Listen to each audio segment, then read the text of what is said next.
Hello, Bree. How are you? Hey, Tash.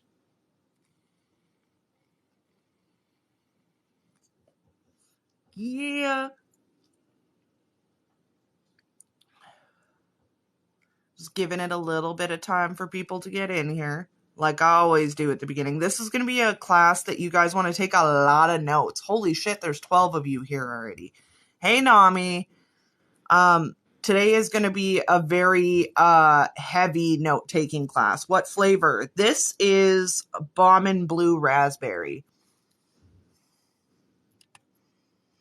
I'm a guest request already. No. Hi. So we're going to be going over about, well, I have 8 pages of notes for you guys today. So we're talking about basic herbs. So these are all beginner-friendly herbs that are open. They're not closed. And I'm going to give you the metaphysical and the medicinal properties of these herbs to give you guys a good kind of base point, starting point for stuff like that.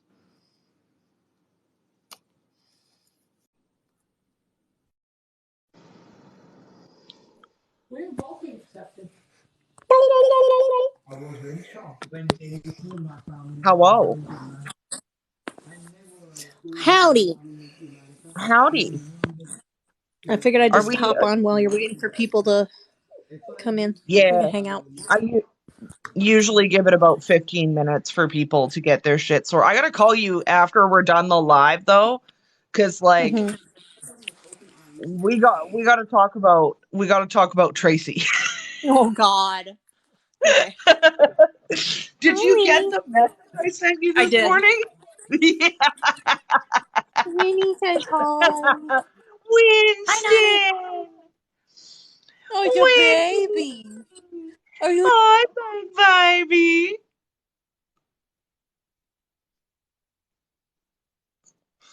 Winston. We went from having like 13 or 14 Snickle people Fritz. to having like 8 people. That's not fun.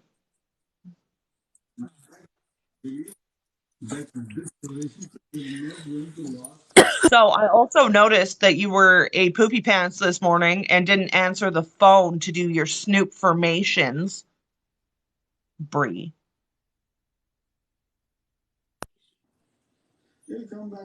I was sleeping. I didn't have kids this morning, man. Oh, okay, fair enough. Fair enough. Is it? It looks This is cool. Is it an the new elf bar? fancy one. Is it Yeah. an elf bar? Yeah. Is that still the BC BC 5? 5000. It's still the Mm-hmm. BC 5000, hey, but it's But like it's got that. fancier. It's got that fancy like filter or whatever it is in it. And it is a lot different. It's weird.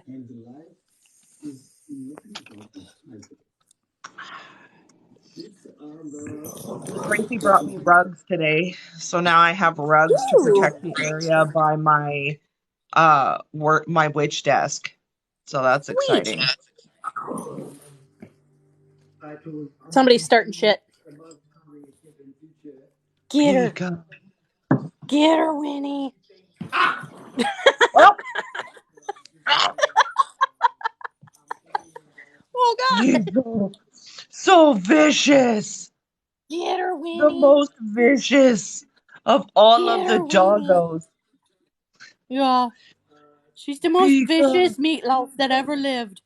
Literally a meatloaf. Tracy was calling Henry her little sausage yesterday. My Oh. little sausage, how are you? Here's a Yeah, sausage. my little lamb chop. Here's a sausage. No, he's a bread loaf, and he's loafing hard today. Again, he had like Yeah.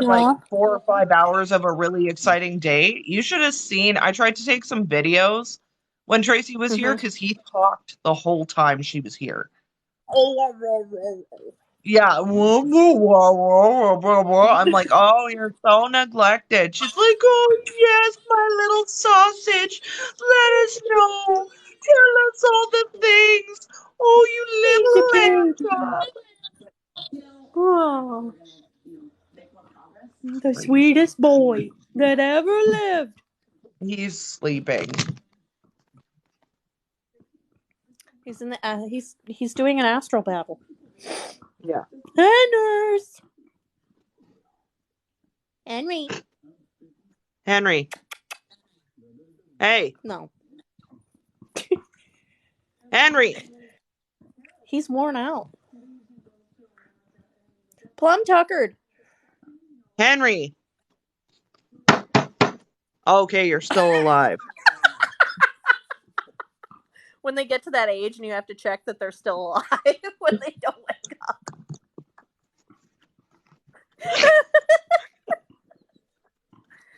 Oh. He's an old man. Okay, he gets really tired. Wow, Yes. the views really dropped up in here. We were like already 13 people right at the beginning, and now we're at 4. I'm losing y'all.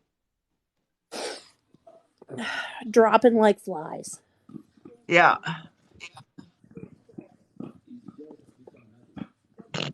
Poor Henry. Just me pounding on the table to make him wake up. Okay, you're still alive. Good. I made my first candle last night. How was it? Was it riveting? It has a pit in it and I'm mad. Oh, Damn is soy it when candles. did you well melt it? Like, Yeah. did you use wax beads to make it, or what did you use to make it? Yeah. Wax beads? Okay. Yeah. So what you do next time you make that, when Mm-hmm. it starts to cool and it's started to solidify, but not fully solidified, you want it to still be soft enough that you can like insert something into it. And what you're gonna want to do is like poke a hole, like a get like a kebab skewer or something, and poke a hole. And when it settles, the wax will settle into those holes so that it'll stay level at the top. Mm. Yeah, I'm just going to take my blow dryer to it right now I mean and you call it good. could, It's but Colleen's okay, Christmas but present. if you take a blow dryer to it, it's still gonna tunnel again. It'll still solidify the same way. Nah. Yeah, babe. Unless you melt down the whole candle, which is gonna It's take a just, long time, you're I felt better like off to. if I melted the top with the hair dryer, it would just fill in because it's right on the top. Yeah, but do you know how deeply it tunneled, though, is the Yeah. question? Because it might look like it only tunneled this much at the top, but your wax could be compromised this far down, which means that you're not going to resolve the tunneling that way. Meh. Why did I think this was going to be easy? It's not easy. Pouring candles is not easy. Meh. I find that mine tunnel. The other thing that I find, depending on how big of a candle you're using, Uh-huh. when I've repoured like 7-day candles, if your wick is not perfectly centered, they will also tunnel. Oh, for fuck's sakes. Yeah. Or if you when you cool them, if your wick Mhm. is tilted, they'll tunnel on you. Are you going to come sit? Oh, are you okay? Don't throw up on me. Hi.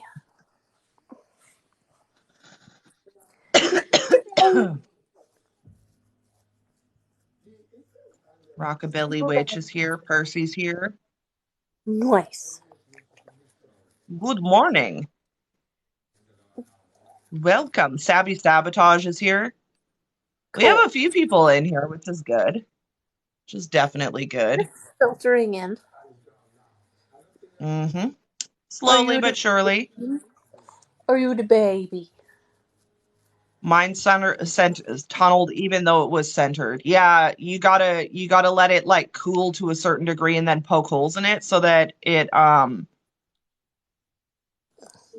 when it settles you don't get the settling in the middle because wax changes like the viscosity of it changes a lot, and if you have it so Mm, that like it's almost impossible to have wax sit and cure in an even way all the way through, you're going to have like different parts of it that cool faster than others.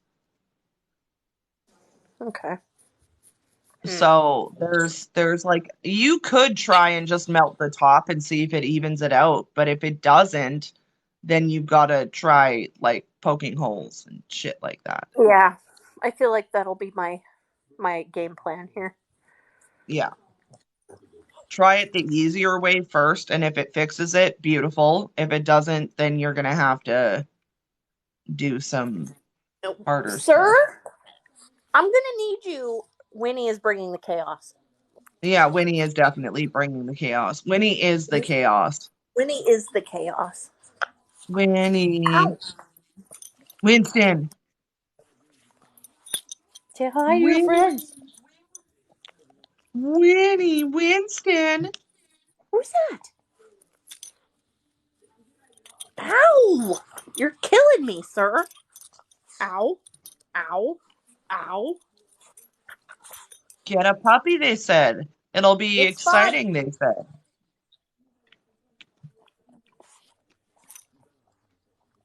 Winston. Are you a good boy? Yeah. The gentle baby. Yeah. Oh, snuggles. He's so stinking cute. Okay, we're gonna give it a couple more minutes and then we're gonna get going. We're gonna get rocking and rolling. This is gonna be a live where you guys are gonna be taking a lot of notes. This is another like info dump type of live. Like so much of an info dump that the study buddy isn't ready yet and won't be ready until probably tomorrow. Holy smokes. The coolest That's all right, chonkiest though. spider. We love chonky spiders. Ooh, Love that. thick babe. The tick babe. The big baby. Winnie.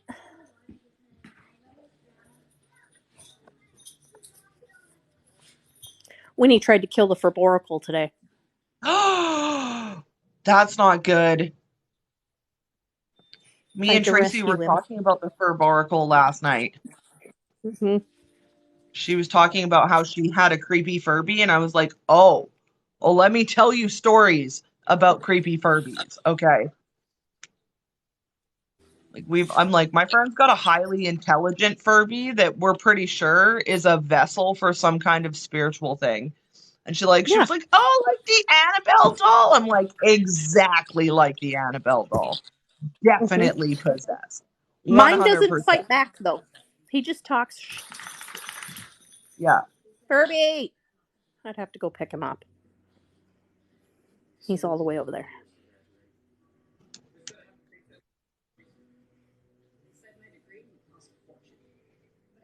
I like the Furby. What? I'm also doing a self-love candle and it already set Baby! off a panic attack. Like, it's at the bottom right now doing it. Oh my God. I mean, baby tarantula. Ah. I'm so happy that the crab shed Howie. Oh, Oh, I know. Howie's gonna make it. I'm so excited. We were all rooting for Howie. it's a We were Christmas all rooting. miracle. If Howie died right before Christmas, I would have to take a TikTok break. Yeah. Yeah. There is no, like, I had a pretty good idea that Howie was going to pull through, but like, we were all scared for a hot minute. Yep, Howie Like, shed. but Howie's so cute with her little hats and shit. Like, man, how can On you even? Her mom was live and she shed on the live. It was great. I got Good. into the live like right after she came out of her exoskeleton shell. No. Carapace. Words. Ewy. How we She's my made it. emotional support crab. I'm so excited There's that her Howie one. made it. Like, Howie's really come a long way in the past month. Yeah. Howie's had a really rough go at it. Like, I was deeply concerned about Howie. And I'm now she mentally gets to be preparing herself. for the Yeah. next one. I'm mentally preparing for the next shed. How Yeah, now often she does gets to be Howie herself. shed? I don't know. I think it's like every couple months, every 6 months, once a year, maybe. I don't know. She's old So though, so that, it's hard to say. yeah, Howie is old. Like, Howie was old already when she got to this owner, I believe. Mm-hmm. And her owner is allergic to shellfish. Yeah. What kind of crab is Howie? I don't know what kind of I crab don't Howie is. know. I have no To me, idea if what I kind had of to crab guess, Howie is. I would say a blue ghost crab, but I'm not sure. Okay, we're gonna find out. I'm gonna Google it and then we're gonna get started teaching. What kind Yeah, get of that cleaning done, cat crab mom. is You got this. Howie the crab?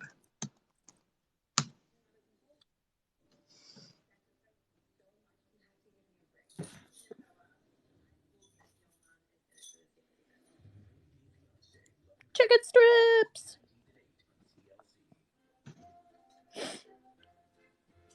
I'm just the teacher's aide right now. I'll be Yeah, disappearing shortly here. I'm literally just like, we're trying to figure out what kind of crab Howie is right now. Teamwork does make the dream work.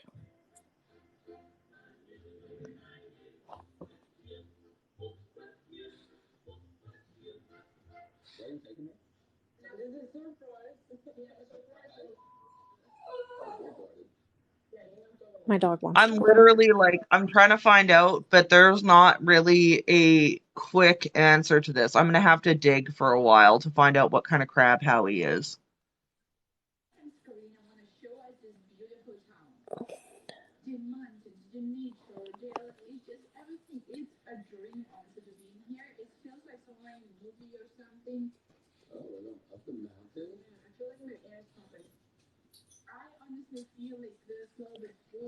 So I have 90 Day Fiance after the wedding or whatever playing on my TV right now. Mm-hmm. And the girl is from Kiev, Ukraine. Mm-hmm. I think they're in the Ukraine right now. Oh. I doubt This it is though, because well, this is old. It's from like last year or so.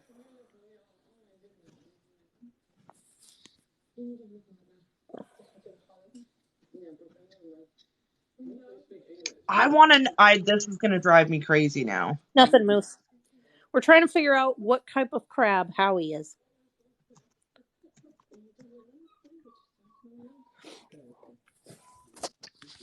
I gotta go let the doggies out. You wanna go This is inside?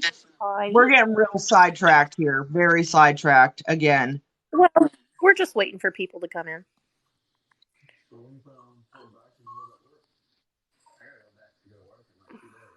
Woof. Go potty. Go potty. Go inside.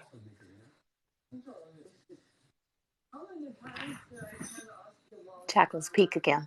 Get her, Winnie. I think you're right, Bree, because I'm looking at blue ghost crabs now, and they look a lot like Howie. We have ghost crabs in North Carolina. They're hilarious. Why I love doesn't them. hold on chicken strips? Why aren't you marked as a moderator?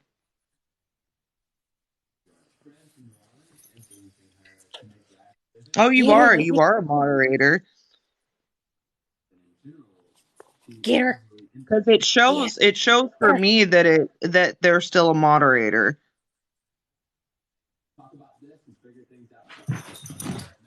Get her. Get her. Get him, Peek. Get him. Get her. Chicken strips, can you comment again? Real quick so I can see if it's back. But yeah, I've come to the conclusion that Howie is probably a blue ghost crab. Get her. You didn't get her. You didn't do a very good job. Who's this? Who is it? Hello, how are you?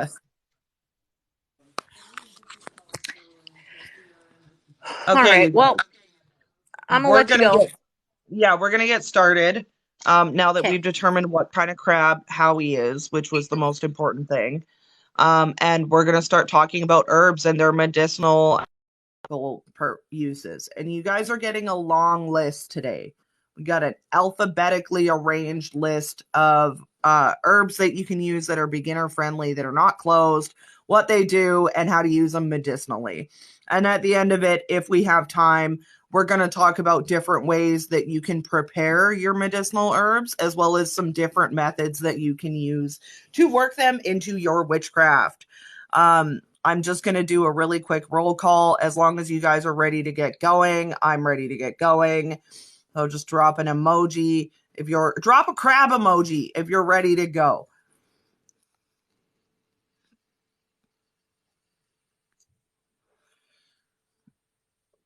Yeah, and to keep the list going so that we can get through the 8 or 9 pages of notes that we're going through today, we're going to reserve questions to the last half hour of our live today so that I can cover all of your questions in one go.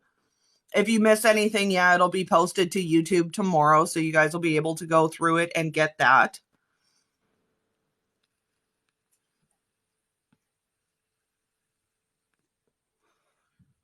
Okay, we've got lots of Howie the Crabs in the comment section, so we're ready to go. So we're going to start off with basic herbs.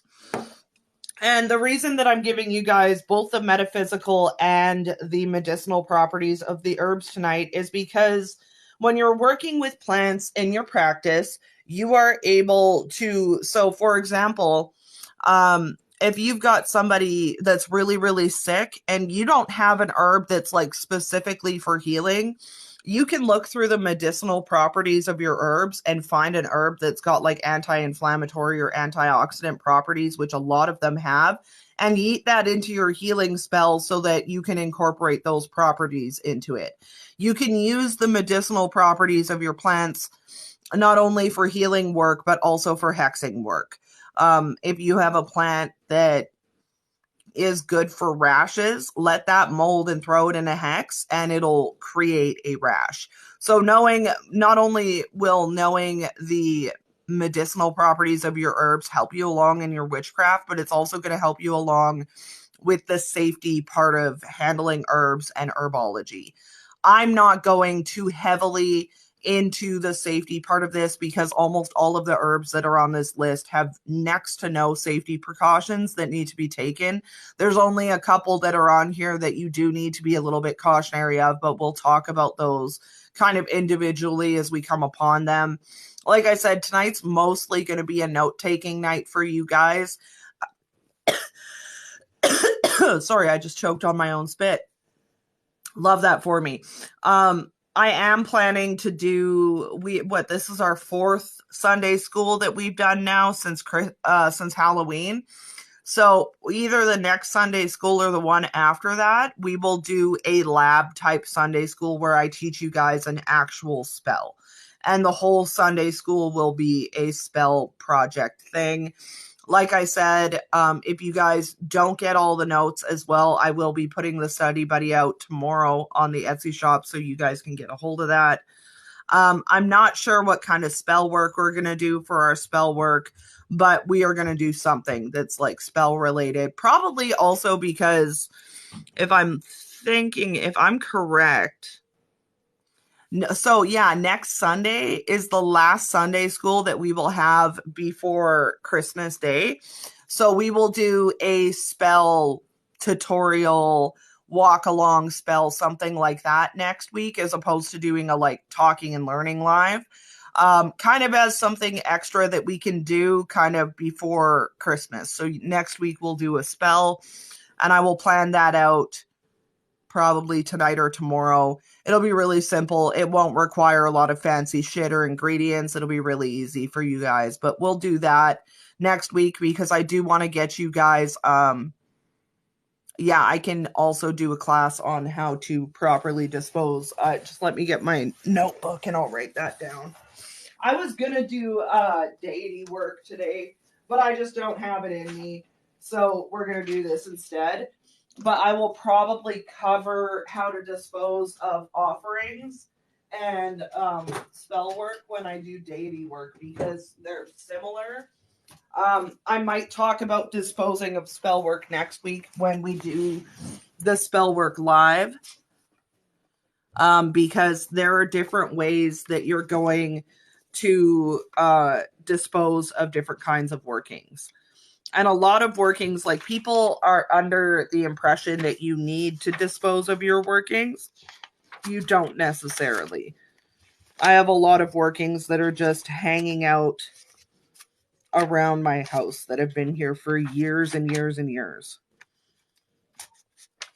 I'm just looking for, I had an ongoing list in one of my books somewhere of stuff you guys wanted to do. It's not in this one.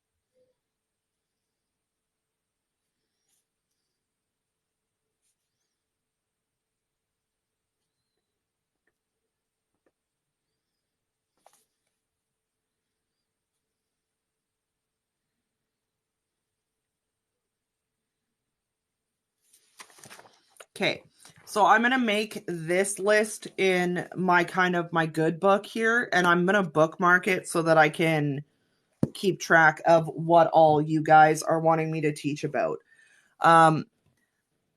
Good evening, Brenda. So if anybody has just jumped in here and you guys don't know what we're doing, welcome to Blasphemous Sunday School. I'm Bam Bam. I'm a witch and a tarot reader here on TikTok.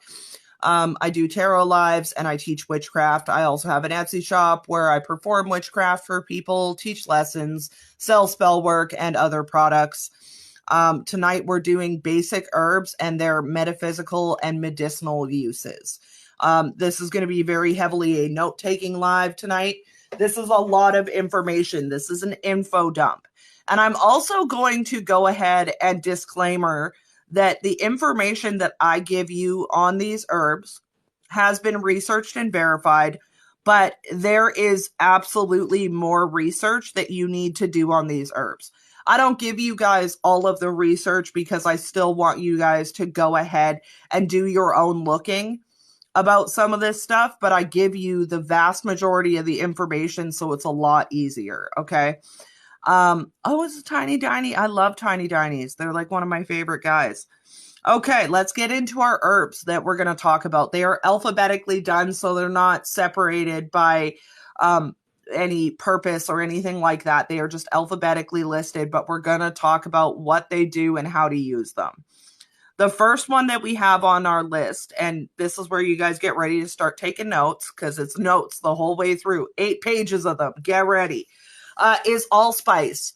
And what you're going to find about the list of herbs that I'm going to give you is that a lot of them are going to be not drugstore, but like grocery store herbs, cooking herbs, things that can easily be utilized or easily be accessible to you that you can find without needing to go to a metaphysical store or a specific place like that. So allspice is one of our first herbs that we're going to talk about. Allspice is really good for prosperity, for luck, for healing of sicknesses, not so much injuries, but healing of sicknesses, purification, money, and you can also use it to ease menopausal symptoms. You can use it metaphysically for that as well as medicinally.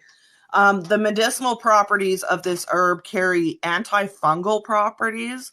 So it's really good if you have fungal infections, particularly like within the mouth and the feet and the hands. Antimicrobial, which is again infections, but not bacterial infections. Microbial are infections that are caused by outside, what's the word that I'm looking for? Like outside particles getting within a wound. That's what antimicrobial properties are. And then anti-inflammatory properties. So when we're talking about these, the same way that I said, like you would want to know the medicinal ingredients, even though allspice is really good for a lot of like luck, prosperity, and money stuff, you could utilize allspice in a spell if you had inflammation going on. You could utilize it in a spell for somebody who is suffering really badly from like a fungal infection or things like that. This is a particular herb that when you're utilizing it for medicinal purposes, you're going to want to utilize it in a tea form or in a baking form as it is safe for consumption. In your spell work, you're going to want to utilize it in a powder form, but it always makes for a good supplement. The next one that we're going to talk about is almond. Again, really easy, simple stuff that you have in your kitchen. Almond is good for love, money, healing, and acquiring wisdom, acquiring higher knowledge. So utilizing almond can be done for love in a love spell, a self-love spell, or in a spell for the home to promote a happy and healthy home. Money, it can always be tossed in to a money bowl, a money spell, or a money candle. And it generally ensures extended money as opposed to like quick, fast money. It extends and it's a little bit more extensive. The healing, again, it's general healing. So you can use it kind of all around for healing, whether you're healing from a sickness, whether you're healing from grief or emotional problems or healing an injury, it kind of works all the way around. It's not as specific as some of the other ones that we have.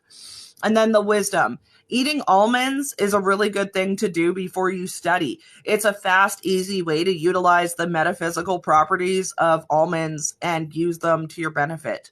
Whenever you can utilize them, like if you're reading tarot, if you're studying for school, if you're putting together notes, they always help to increase and open up for you to retain information better. The medicinal properties of almonds, they lower cholesterol. So consuming almonds, holy crap, Kaylee, get it together. Let me have some water. Holy shit.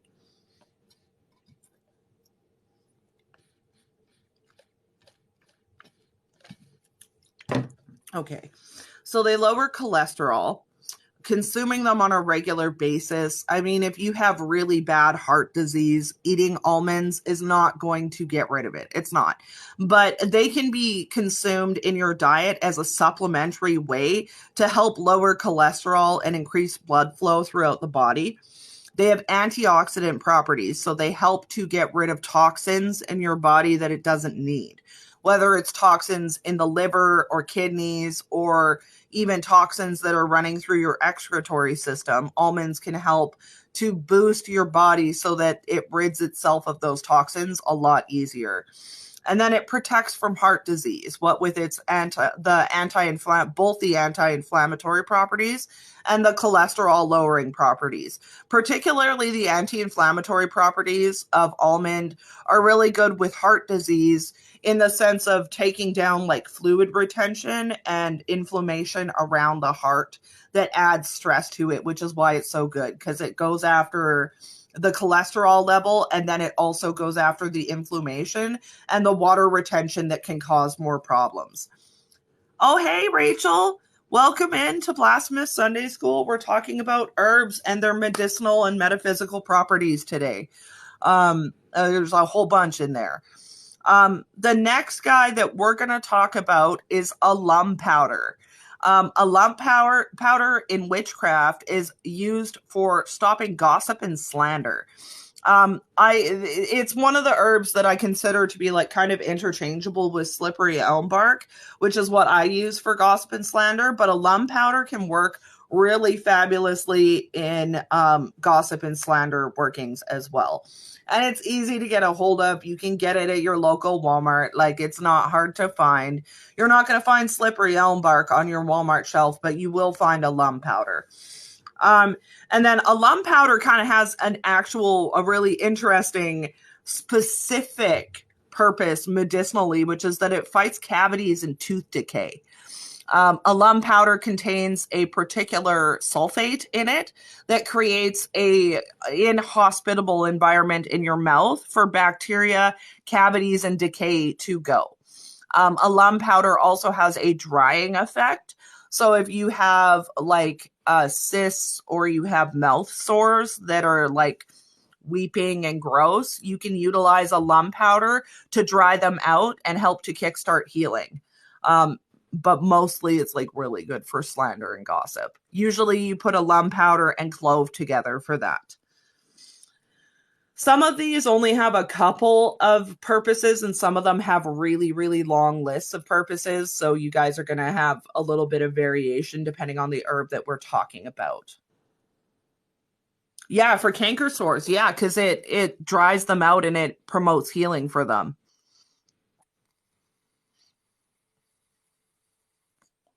So the next one that we're going to talk about is angelica.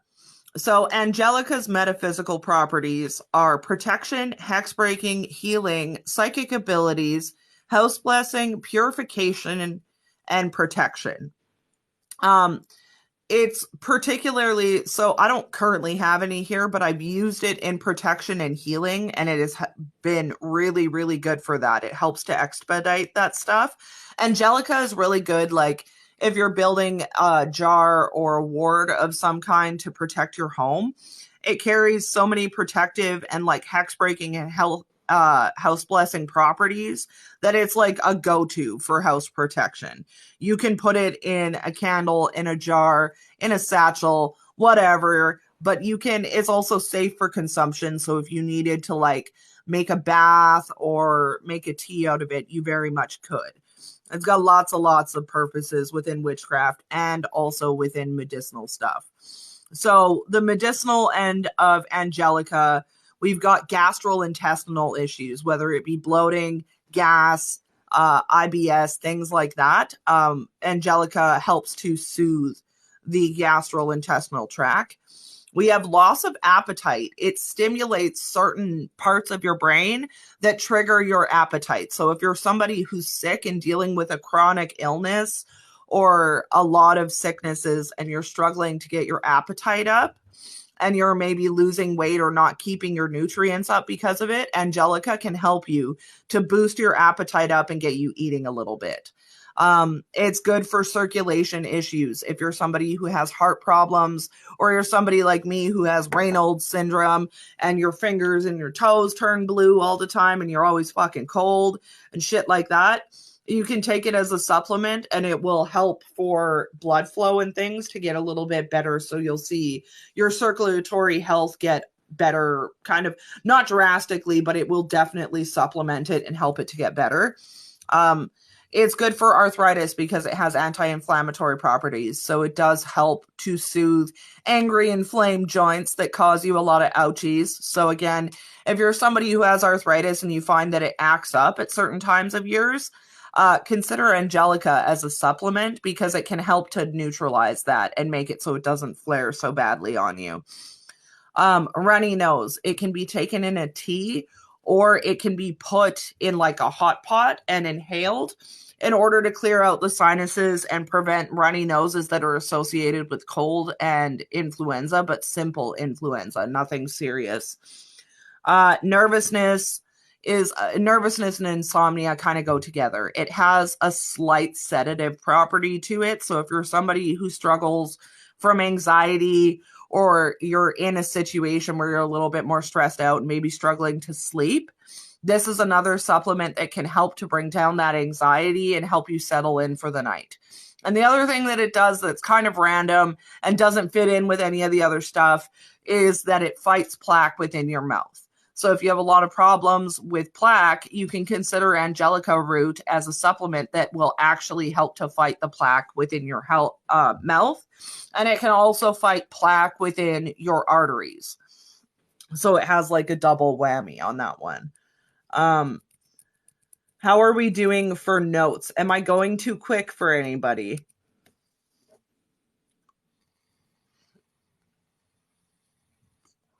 Just do a real quick check-in and see how we're doing. If I'm moving too fast, let me know. If I'm not moving fast enough, let me know that too. The next one that we're going to talk about is anise, star anise. All good. Okay. So anise is really good for enhancing your psychic abilities. It can be used in lust workings, in luck workings, in purification, meaning purifying your space or your energy from something. We'll buy study. Fair enough.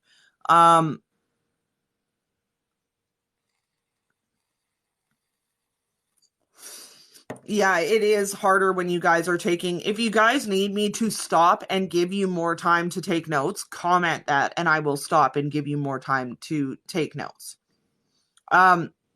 Purification, as in purifying your space or your energy, and love, very heavily used within love and romance workings.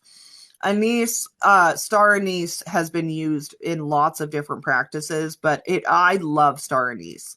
When you take star anise out and you smell it, it smells like licorice to me, and I don't know why I'm mentioning that, but I just absolutely love it. So for medical properties of anise or star anise, we have antifungal, antibacterial, anti-inflammatory, can help with stomach ulcers because of the anti-inflammatory properties. Keeps blood sugar levels regular. So if you're somebody who has diabetes and you struggle to regulate and get your blood sugars under control, and like, trust me, my mama's diabetic. I got diabetic family everywhere. My dude, I feel the pain. I know it's freaking hard. I know it's so freaking hard. Okay. But this can help out with that. And the other thing that anise can be really good for is fighting menopause symptoms. So if you're a lady and you're in your transitional time in your that nature, an anise tea can actually really help to regulate hot flashes, menopausal mood swings, and other activities that are going on within your body. So you could consider making a tea out of it. It is safe for consumption, but it's very hard to, you can't just eat it. It is pretty hard to chew on. So you're going to want to make probably the best recommendation that I can give you for making star anise into something that you consume is to make up some chamomile tea and then take the actual little stars, the dried ones, and drop them in there and steep them in with your tea to get the properties of it. You can also utilize star anise, if you're doing a protection working for somebody, or you're doing working that involves luck and health, you can utilize anise in that for its medical properties. So the blood sugar levels or the menopausal stuff specifically, it can be used in that kind of working for spell work and healing. The next one that we're going to talk about is ash. And this is not a specific type of ash. This is very general. There's lots of different kinds of ash, and different subtypes of ash will be used slightly different metaphysically and medically, but I'm going to give you guys kind of the overall bread and butter bare bones of this. Also, it seems as though my Wi-Fi is not doing very good. Let me know if it's cutting out on you guys and shit. So ash is used for protection workings, for strengthening workings, for healing workings, and prosperity workings. Ash can be, and that is the bark, the leaves, and the root of it. It is the whole plant, okay? Particularly trees like ash and oak are really good in protection and strength workings just based on like the actual build of the tree. You think about a tree, it's got great roots, it's very strong, they withstand, they last for a really long time. We love them. For medicinal medicinal properties of ash, we've got, yeah, it is jittery. I know it's doing something and I'm like kind of worried about it. So for the medicinal properties of ash, we have treating a fever or reducing a fever, particularly fevers that are caused by infection, as opposed to like a fever caused by a cold or a flu. Arthritis, it has anti-inflammatory properties, which again will help to ease some of the swelling and pain that comes along with arthritis. It's also really good for treating gout, which is another inflammatory, painful ouch disease, similar to arthritis. It relieves constipation. It helps to relieve fluid retention, mild fluid retention, and it supports bladder health by preventing antibacterial or bacterial growth and unhealthy growth within the bladder. So it does help to normalize that. If you're somebody with like cystitis, or you have like reoccurring UTIs and bladder problems, ash as a supplement can help you with that a lot. There's one on here that I know you guys are going to like tear up and laugh when we start talking about, and I can't find it. We're not there yet, but it's pretty good. Basil. Yeah, okay, so that can help you with that. And if you have UTIs a lot, try D-mannose as a supplement. It will help substantially. D-mannose is a compound that when you put it into your body, it creates an environment where the bacteria that causes UTIs can't grow and reproduce, and it can't stick to certain things. So yeah, D-mannose for UTIs for sure. For sure. The next herb that we're going to talk about is basil. So basil promotes love. It is used in trust building workings, whether it's rebuilding trust or creating a new relationship with a lot of trust. It is used in abundance and prosperity workings, monetary stuff. You can use it for abundance in other ways of your life. Like if you want to be abundant with friends and things like that, you can utilize it in your spell work for that as well. And it also promotes courage and boundaries. So if you're somebody who's like struggling to get something done, or you're struggling to tackle a problem, maybe there's a part of your healing that you need to do, doing a little candle with basil can help to bring up the courage so you can tackle whatever it is that you need to get done. It works really well for increasing discipline. If you're somebody like me who's like really willy-nilly with your schedule, it can help you to put yourself on a more solid schedule and or help with discipline in other areas of your life. If you're somebody who like overspends or you partake too much in certain things, it can help you with that as well.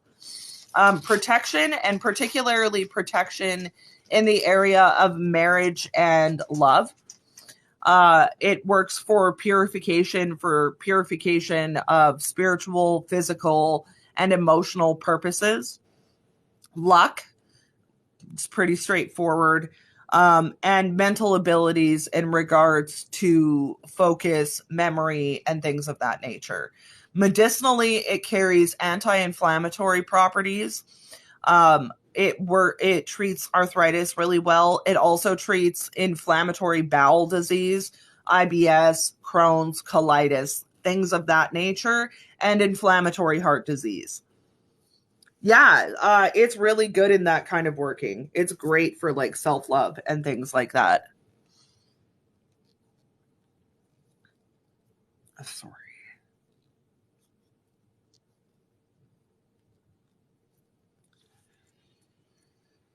Okay. So the next one that we're going to talk about is bay. Bay leaves. Ooh, scrolled too far there.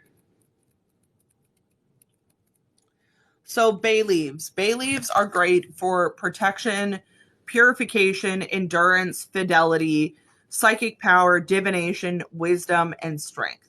We utilize bay leaves a lot in spell crafting, like all the time in spell crafting. We see a lot of people using bay leaves for their manifesting properties or for their activation properties, where we would see people write things on a bay leaf and burn them and put them into a spell.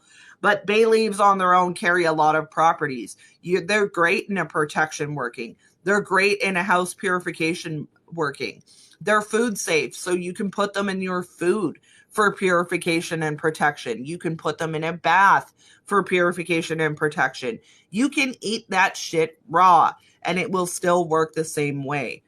If we're utilizing it for medicinal properties, bay is particularly good for anti-diarrhea properties. So if you've got stomach upsets and upset guts, it's really good for that.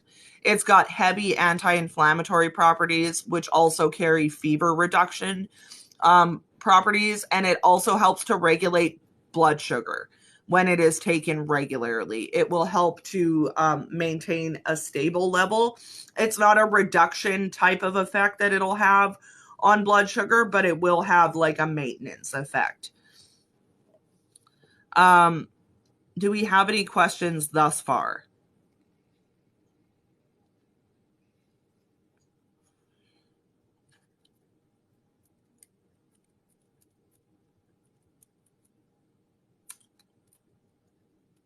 Bay leaves are tasty in food. They're really good in no? Okay. So if we don't have any questions, we're going to keep going because there's lots. We're not even done page 1 yet. Bayberry is our next herb that we're going to talk about. So in witchcraft, it's used in abundance and prosperity working. Pretty specifically in abundance and prosperity. So you can add bayberry to a money jar, into a money bowl, into a candle, jar spell, but it always helps with prosperity. The medicinal properties of it are quite impressive. There's quite a few in here. So it's an anticonvulsant, an antiparalytic. So if you have nerve damage or things of that nature and you suffer partial or temporary paralysis as a result of your condition, it can help to alleviate that or lessen the episodic times that you experience that paralytic effect. It is antispasmodic, which means, again, muscle spasms, nerve spasms, things of that nature. It can help to reduce that by reducing some of the firing off nerve activities that cause those spasms. It is an astringent. It has cleansing and purification properties in that sense too. Bayberry can be made into a tincture that can be applied to wounds in an antibacterial type of way. And because it's also got anti-inflammatory properties, not only will it fight some infections, it will also fight inflammation and that kind of like inflammatory reaction that your body can have. It can be used as a digestive supplement to aid in digestion, particularly. So if you find that you get like indigestion or like gas a lot after you eat, bayberry supplements can help your body to digest food quicker and easier so you don't get those reactions. It can be put in a steam pot as a decongestant. And again, antimicrobial, so foreign object infections, it'll fight them. And antibacterial, so bacterial infections, it will also help to treat. And that can be topically or internally. It can help to treat UTIs, as well as it can help to treat an infection caused by an abrasion or a burn or a boil or something like that. I'm just going to go grab myself some more water, and then I will be right back and we will continue. No, I'm going to finish this page first because we only have 2 more. So the next one that we're going to talk about is birch. So metaphysically, birch is used for protection, purification, to bring in new beginnings, or any working that involves children, because it carries a very youthful but also very protective property. So if you're doing workings for kids, whether it's protection, whether it's for sickness, whether it's for like anti-nightmare type of stuff, birch is really good in a spell work. Medicinally, let's talk about it. So it's high in methyl salicylate. That is a particular compound that you find extremely high in birch, which makes it a powerful pain reliever. An extremely, extremely powerful pain reliever. It's particularly used to treat sprains and muscular issues. This can be injury resulting or chronic muscular issues that you have. The leaves can be steamed to relieve sinus congestion as well. So that would be within like a simmer pot, or you could even put them in like a humidifier to put those properties in, but it will help to clear away congestion and mucus that's caused by flus and colds, as well as being a really good pain reliever. And then the last one that I have on this page before I'm going to go get some more water and we're going to move on is catnip. Catnip is used in witchcraft for love, beauty, happiness, and tranquility. It can also be used for luck and money. Medicinally, it's used to treat nervousness, anxiety, stomach upset, and insomnia. So it does have a mild sedative property, which helps with the nervousness and anxiety and insomnia, but it contains particular compounds that are soothing to the stomach. If you have an upset stomach, either caused by like a food sensitivity or caused by something like food poisoning, it can help to soothe the stomach and reduce any which one are we on? We are on catnip.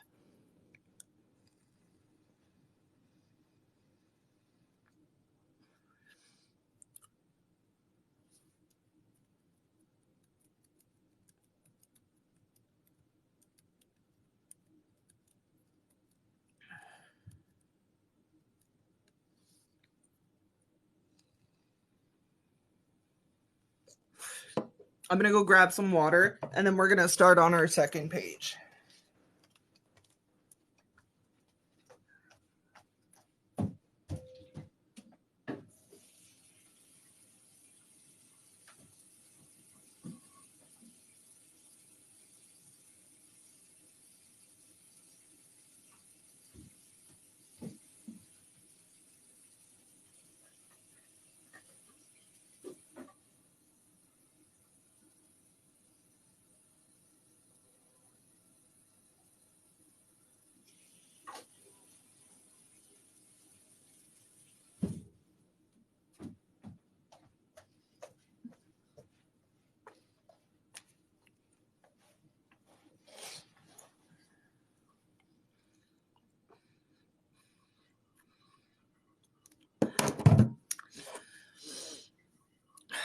Okay, so moving on, we are moving on to chamomile.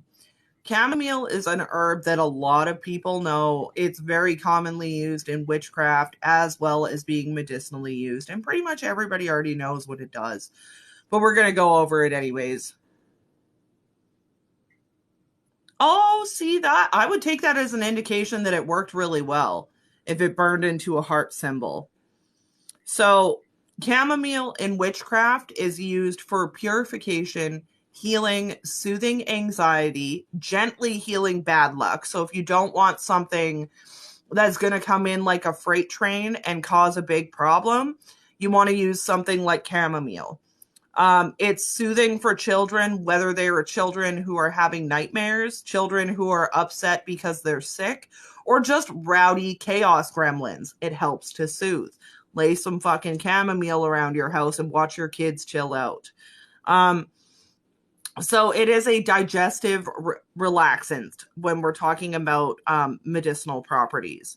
So if you have, again, inflammation, so inflammatory colitis or things of that nature that affect your bowels, it can help to soothe that and calm it down.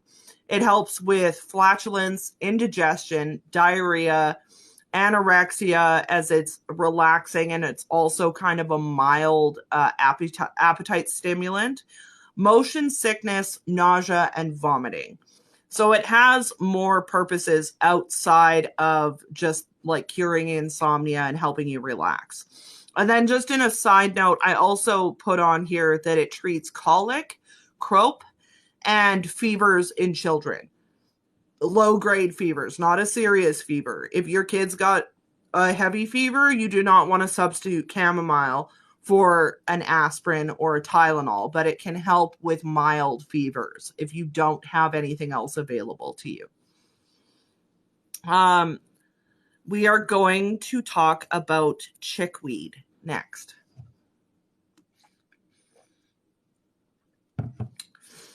So chickweed in witchcraft is used for healing, so physical, spiritual, and mental healing, love in the sense of romantic love, lust, success, purification, money, and psychic awareness.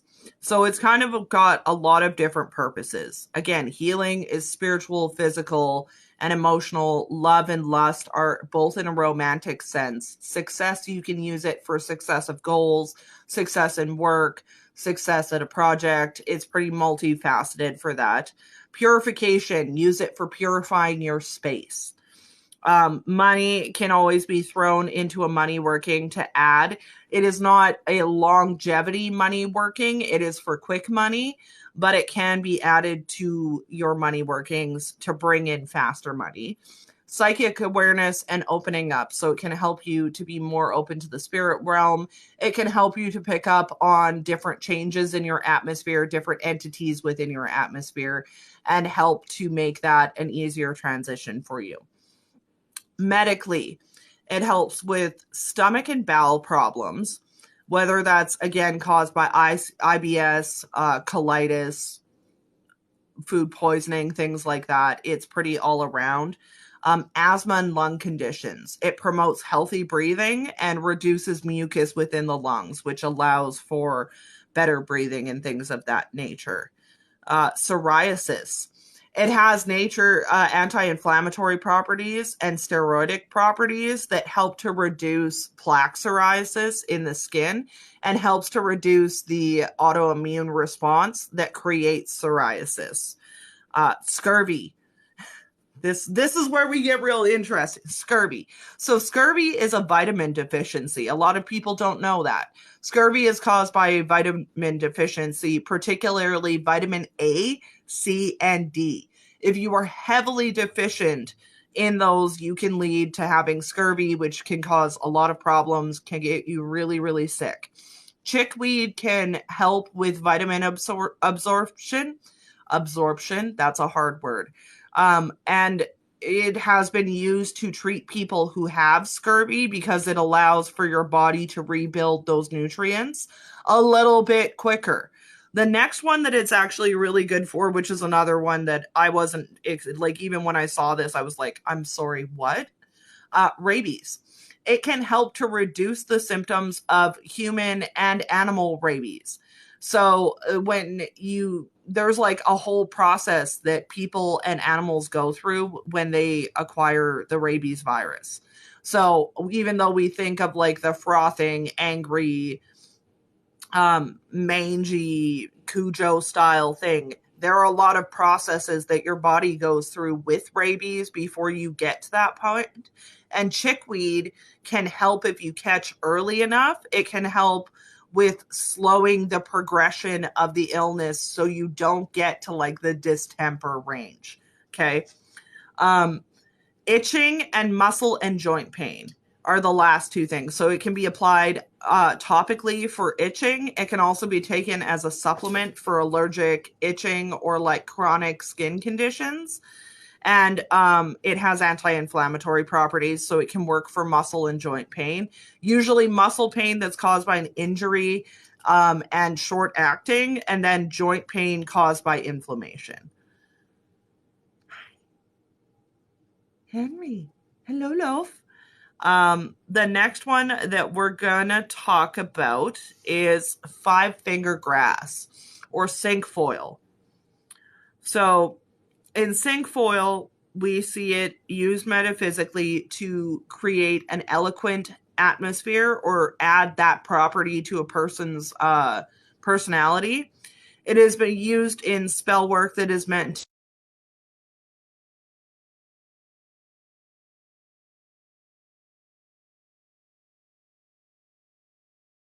lagging again.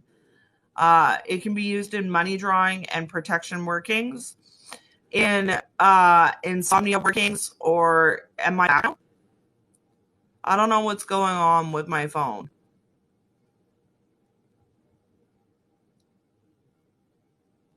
Can you guys see me and hear me?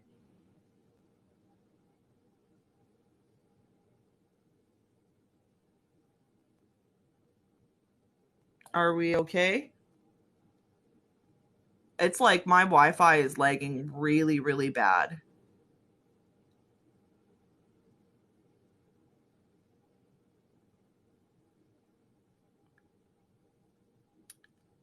Is the sound back though?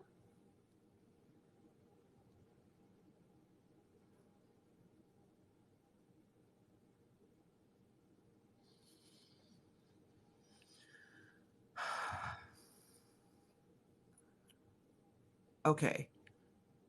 If you guys drop, okay, you guys drop a Howie emoji if you can see me and hear me.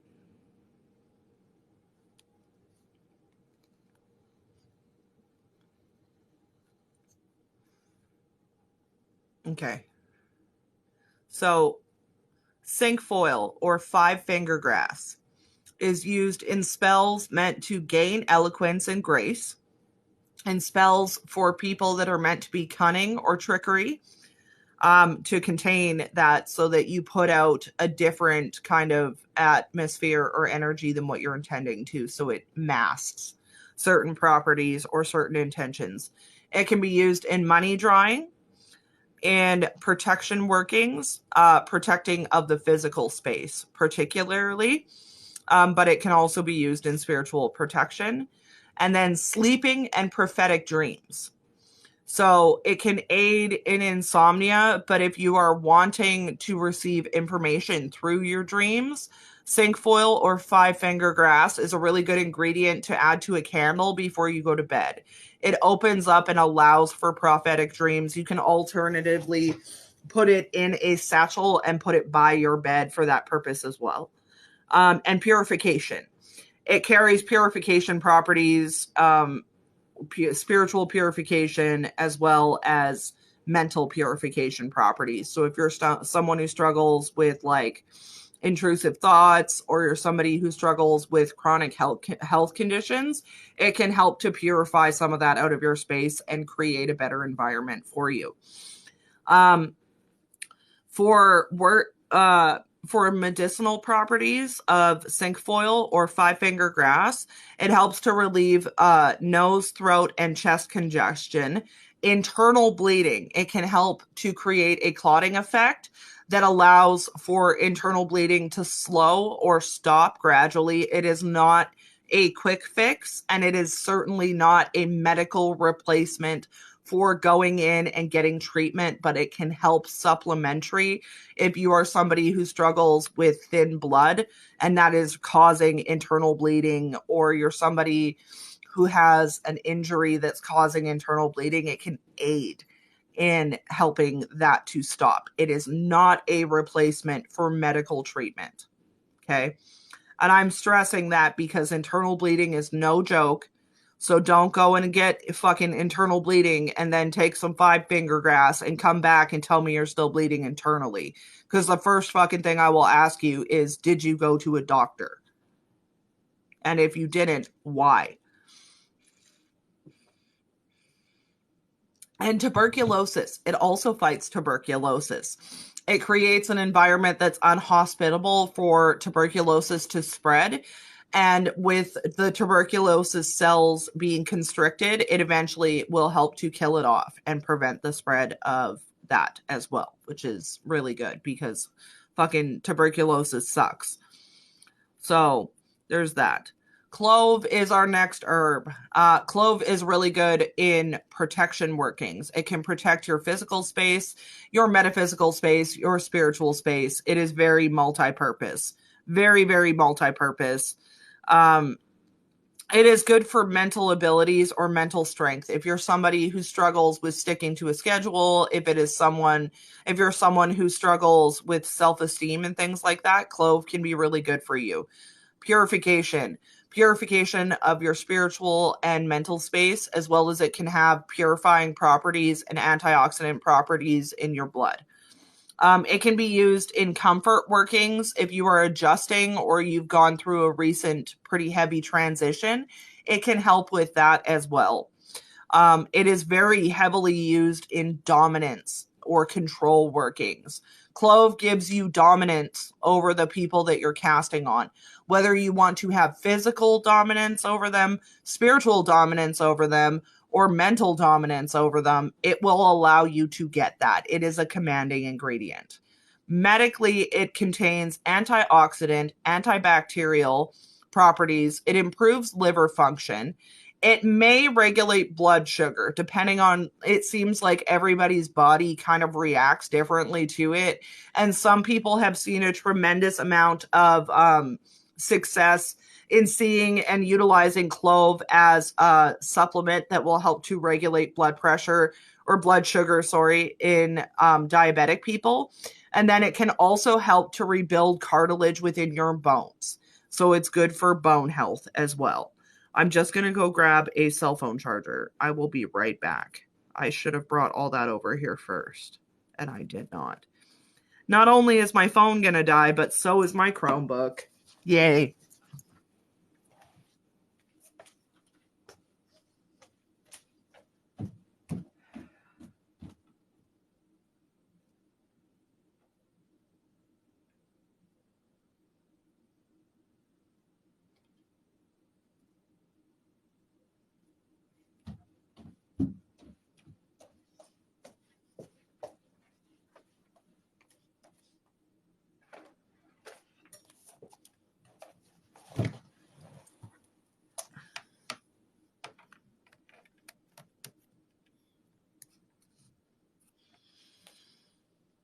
Yes, clove oil can be used for tooth pain and tooth infections.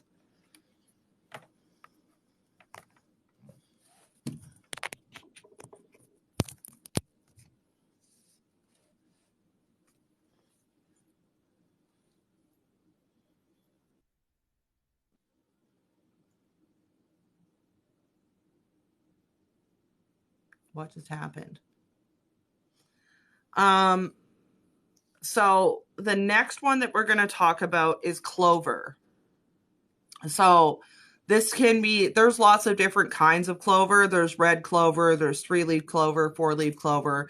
They all kind of do a similar thing. So clover in magic is used in lust workings, in hex breaking workings, in prosperity and luck workings. They can also be used in love working and protection. Side note, red clover specifically will drive negative entities and energies out of your home as well. It can be used in success workings, in fidelity workings to ensure that your partner is loyal and to you, in comfort workings that are involving healing from grief and loss of a loved one. And then for medicinal purposes, it is used to treat whooping cough.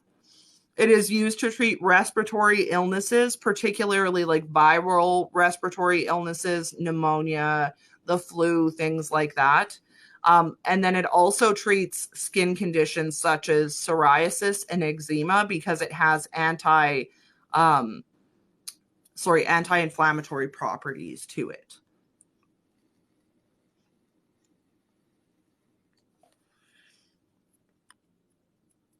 So the next one that we're going to talk about is comfrey or boneset. Boneset in witchcraft is used in healing, prosperity, protection, travel protection, and it is particularly, like, I use comfrey in protection a lot. I use it heavily for protection, but it can be added to a money bowl. It can be added to healing spells or healing from sickness and things like that. It is used for travel protection as well. It is used to ensure safe travels from one place to another. So if you're somebody who travels a lot, carrying around a sprig of comfrey or boneset can help you stay protected in your travels. For medicinal purposes, it is used to reduce fever, to increase urine output. So if you're somebody who has like cystitis in your kidneys or something like that where you need to flush it out, boneset can help to increase that so you're flushing out that system faster. It is used to induce vomiting in people who have taken in poison. You need a very high dose of it to induce vomiting, but when we're talking about cautionary stuff, this is a cautionary thing to remember about boneset, is that it does induce vomiting. So if you're taking it as a supplement, even though it is safe to take as a supplement, if you get to a point where you're vomiting from it, you've taken too much. Okay. And you need to go to the hospital. It reduces constipation. It treats influenza and swine flu. So typical flu and then also more severe forms of the flu. It helps to bind the virus again so that it doesn't reproduce and get any worse. Therefore, it like slowly leaves your system. It treats acute bronchitis, nasal inflammation, joint pain, fluid retention, dengue fever, which I don't even know what dengue fever is, but it sounds fucking nasty, okay? So dengue fever and pneumonia. And again, with all of our flus and our little viruses that we saw pop up on here, this is antiviral in a very, very high way. Boneset can be consumed as wait, is that where it comes from?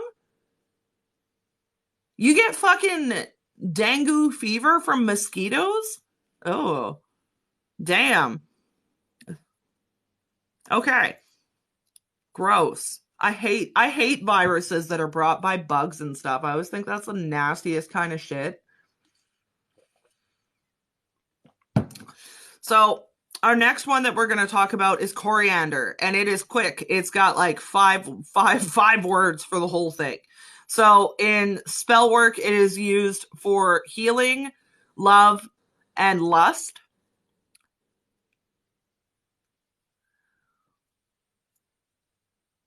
It's skin knitting. Ew.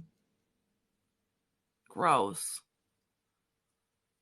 Um, yeah, so coriander.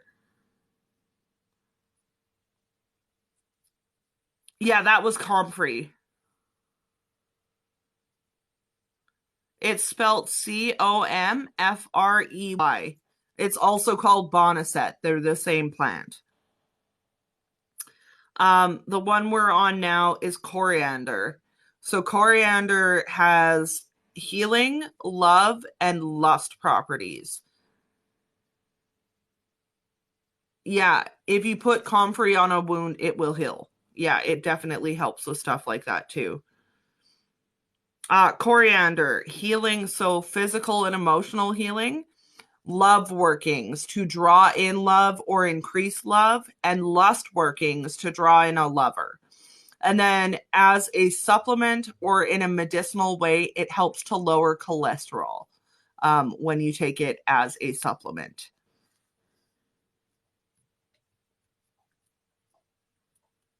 A next one that we're going to talk about is cumin. or cumin.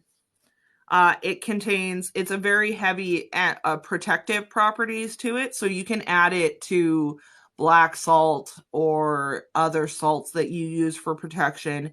It can be added to a bath for protection, though I don't necessarily recommend that because that can be like a little bit messy. It can be used in spell work for anti-theft property. If you are having struggles with people taking your shit, it can be used for that. It can be used in love and fidelity working to ensure that you have a faithful lover.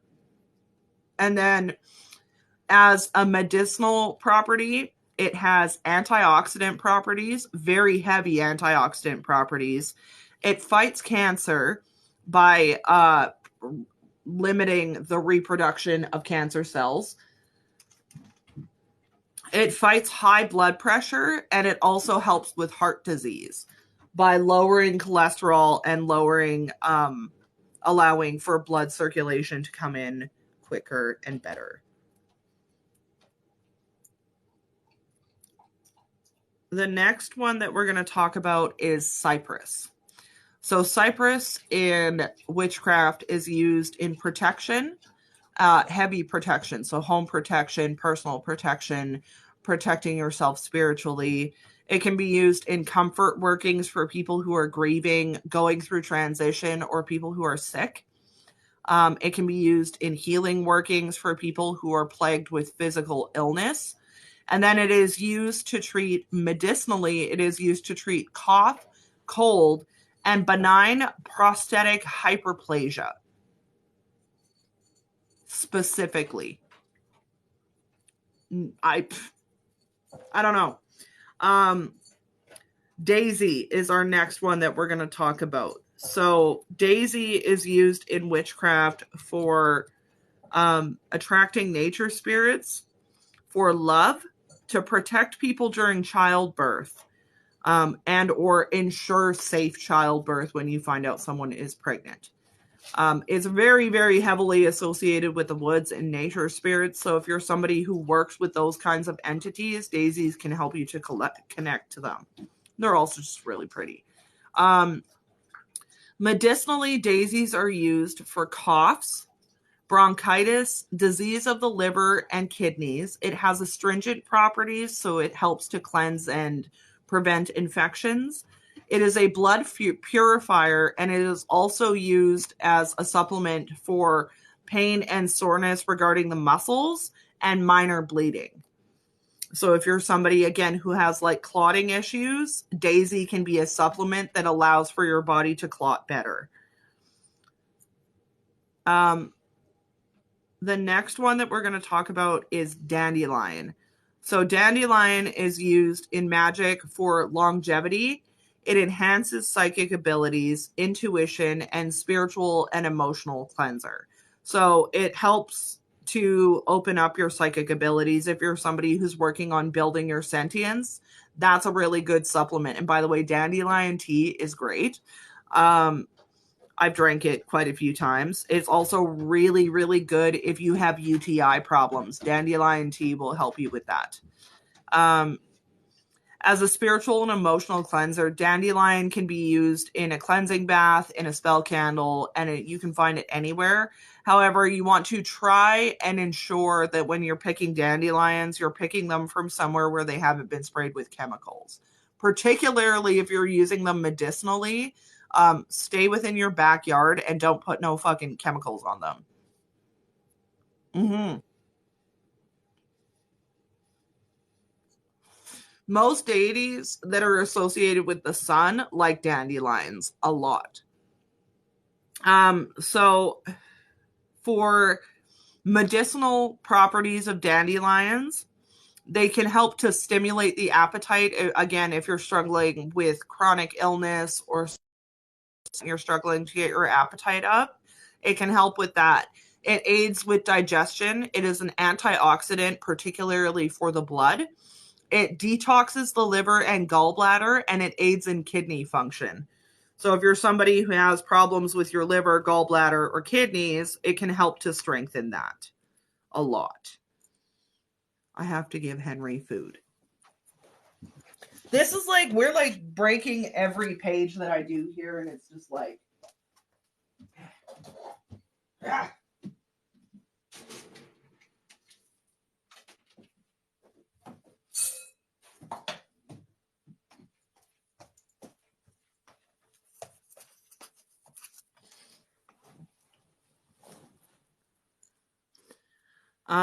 The next one we're going to talk about is dill. So dill in a working can be used for protection, love, attraction, money, and strength. It works really well in attraction spells, kind of irregardless of what you're trying to attract. You can use it for attracting money, attracting a job, attracting a new home, attracting self-esteem. It's really good for that kind of stuff. Dill has heavy protection properties, spiritual protection particularly.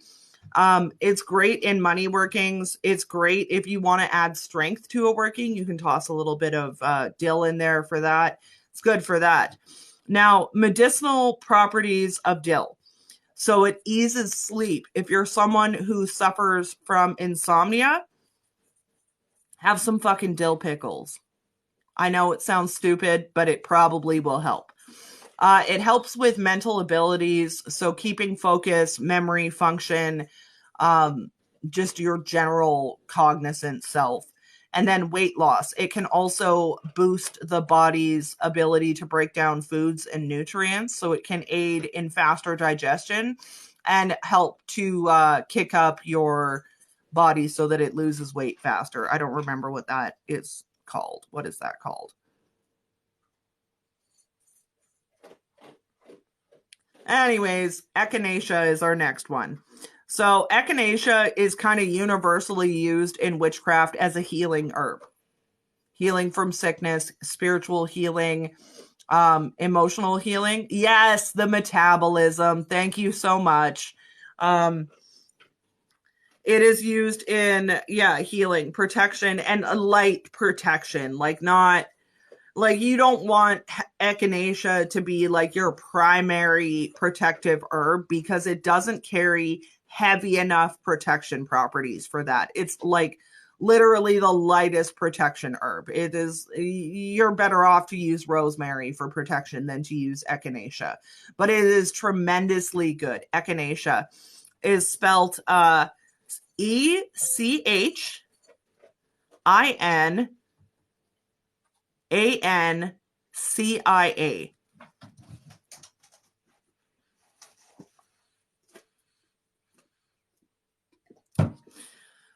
So echinacea as a medicinal herb is used for a few different things: stomach problems and upset, so diarrhea, flatulence or gas, indigestion, and things like that. It also helps to soothe colic, hiccups, bad breath, and hemorrhoids. Yeah. So next time you guys have hemorrhoids, you go and get some of your echinacea oil, and you're welcome. Elderflower is the next one we're going to talk about. Protection from lightning. This one is really weird. Some of the properties of elderflower are just fucking crazy. So if you're somebody who lives in a place where there's a lot of storms and shit, or you have a lot of lightning strikes and you want protection for your home, put elderflower in there because it protects from lightning. It is very heavily used in glamour magic or beauty magic. It aids in accurate divination. It can be put in prosperity workings. It can be utilized in purification for house blessings or purifying your space and energy. It can also be used for healing, very heavy healing. It is good for spiritual, emotional, and physical healing. As a medicinal supplement, we see it used for sleep. Drinking an elderflower tea can help you to fall asleep a little bit easier. It eases sinus inflammation, cold and flu symptoms. It also treats the swine flu, which is, we've seen the swine flu come up a few times. Bronchitis. It can regulate blood sugar, and it can help prevent constipation. Elm is used in witchcraft for love, protection, primary love and protection, but it's also an healing herb a little bit. You would use elm in a love working that is meant to draw love as opposed to a strengthening working, and then use it as physical protection or physical safety type of protection workings. Elm can be used medicinally for healing of wounds, so burns, boils, and skin inflammation, coughs and colds, diarrhea, and stomach upset. So it can be taken either in a dried form, it can be like you can eat the bark of it, or you can get it in a powdered form and add it as a supplement, and it will help you with. Wait, we. Yeah, okay, never mind. I'm losing track of stuff now. So it can help with diarrhea and stomach upset as well. The next one, so we just did echinacea, and then I'm like looking at my list, and the next one is eucalyptus, and I was like, wait, because I always just sandwich those two together like they're the same herb, but they're not. So that's why I got confused. Eucalyptus is our next herb that we're going to talk about. So eucalyptus is used in protection and healing. It is used as a light protectant, again, like the one that got echinacea. It is not heavy protection. I would not recommend that you use eucalyptus in like a spiritual protection working. It's more like if you need a general protection. It's like more preventative protection than what you would use if you were already in a fucking situation and you needed that situation resolved. It is lighter protection, and it is extremely good in a healing spell, whether you're healing from emotional or spiritual sickness as well as physical sickness. But particularly, it is very good in a healing spell for physical sicknesses that involve things such as like respiratory stuff, flu, colds, things of that nature, infections. As a medicinal plant, it reduces pain. It is anti-inflammatory. It is antioxidant, so it helps to prevent toxins within the blood. It reduces coughs and colds. It reduces fever, and it's also used as a natural bug repellent. Just fun fact on that one. The next herb we're going to go over is eyebright. So this is one that I don't see talked about a lot, but it's a really good herb. In witchcraft, it is used for truth workings. If you have somebody around you and you think that they're full of shit and you want to do a working that will expose them, you've been exposed, put eyebright in there. It facilitates you being able to see the truth or see through the charades. It pierces through illusion, or it can also give you insight into situations. It creates certainty, or it can confirm or lock in the outcome of something. It increases your psychic ability as well by increasing your awareness to what the hell are you eating off that floor? Quit with that right now. Bro, I just spent like 3 days cleaning this house. You can't tell me you found some shit on the floor to chew on. Don't even. So eyebright is used in medicinal uses for reducing redness and swelling in the eye, vision disturbances due to eye infection, and it also treats eye fatigue from staring at your phone for too long. Okay. Our next one that we're going to talk about is fennel. Fennel seeds are used in witchcraft for courage, strength, cleansing, and protection. Particularly, they are really good in strength workings, and you can use them to strengthen a working that you're doing. You can also use them to bring in strength if you need strength in a certain area of your life, whether that is boundary setting, whether you're going through a really hard time and you're just like dealing with a lot of trials and shit, and you need strength to get through that. It will help you with that as well. But generally, it is a strengthening type of deal.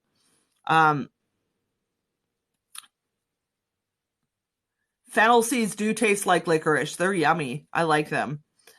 It can be used in cleansing as well, so spiritual cleansing, whether you're cleansing entities out of your space or just like yucky stagnant energy, it can help you to get rid of that as well. In medicinal purposes, it is an antioxidant, so it helps to fight toxins and things in your blood. It is an antifungal, so it can be used topically or internally to fight fungus. Antiviral properties, so it fights common viruses but not complex ones, and it stimulates the production of prolactin. We're going to go on to feverfew. So feverfew is used in witchcraft for love and fidelity, to ensure that you have a loyal and faithful partner. It can be used in protection workings for protecting your relationship or your home or your family. It can be used in healing from physical ailments or healing from fights and disagreements with other people. Medicinally, it is used to reduce headaches, chronic headaches, but not migraines. It is used for anti-inflammatory properties to treat arthritis. It helps with toothaches, and it has antiseptic and insecticide properties as well. So it can help to kill critters like lice and things like that.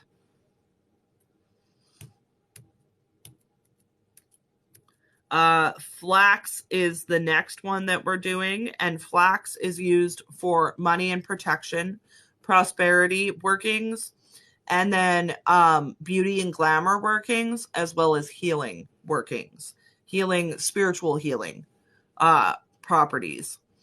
So money, it draws in money. It is a light to medium level protectant. It's not the most protectant, but it does the job well. Again, beauty and glamour, whether that's to create illusions, whether it is to create a sense of like more self-appreciation, or if you're trying to attract a person, you can use flax to cast glamour workings to present the way that you want to. Healing from emotional stuff and healing from physical sickness. It is used medicinally to treat fever.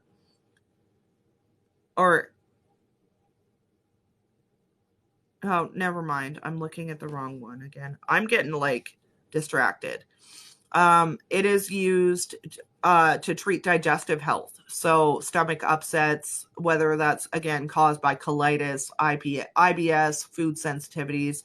It can soothe the digestive tract and allow for that to kind of process stuff easier. It improves cholesterol by lowering it and helping to reduce the fat around in your body. And then it also relieves constipation.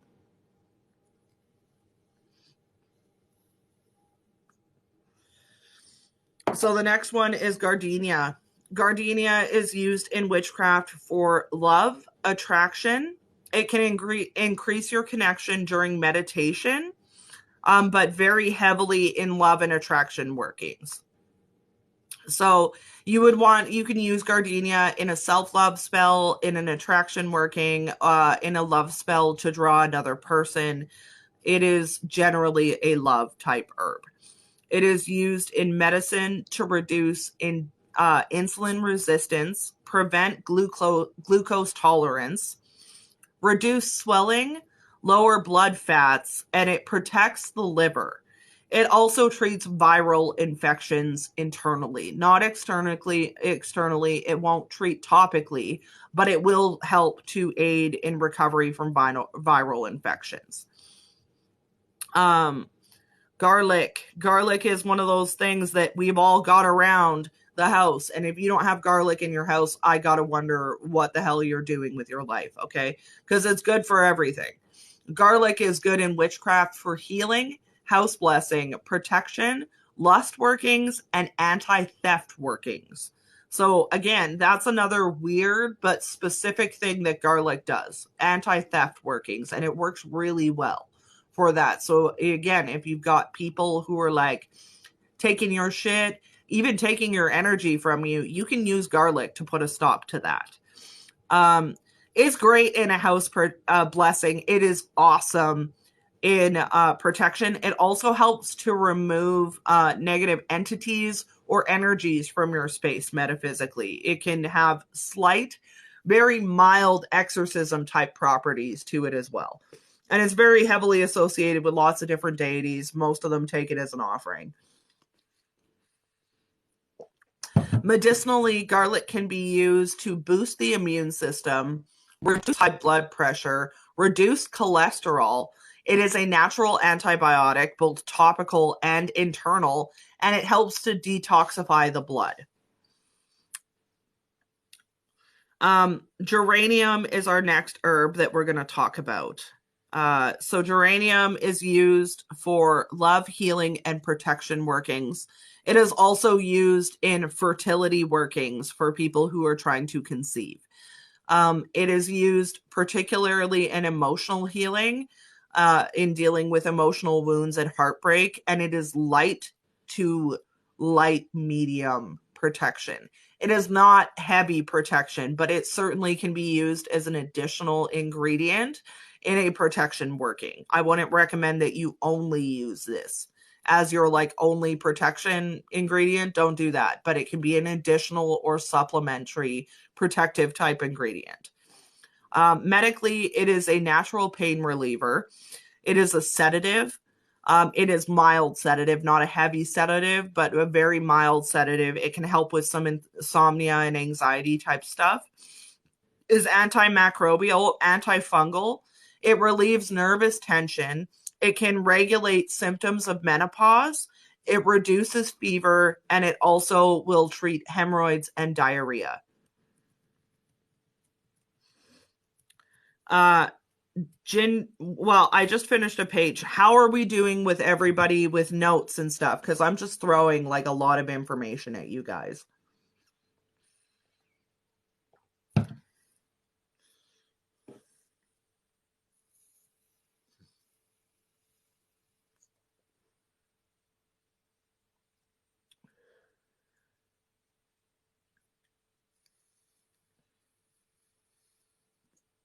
Drop a Howie if you're good to keep going. We're about halfway through my list, you guys, and it's 8:00 now. I'm on page 6 of notes. There are lots of notes with this one. I'm almost wondering if I should finish this page, which is our page 4 of 8, and then break this up into 2 Sunday schools.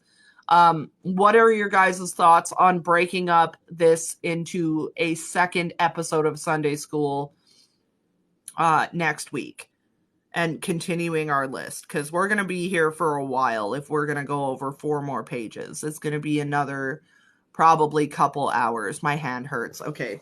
So I think we're going to break it up into 2 Sunday schools. We'll do this continuation. I will finish this page and I will answer any questions that you guys have for me. Yeah, we'll do it in 2 parts because this has been a lot of information for you guys and you guys have been writing a lot. So we will finish this page and then we will call it quits for the night.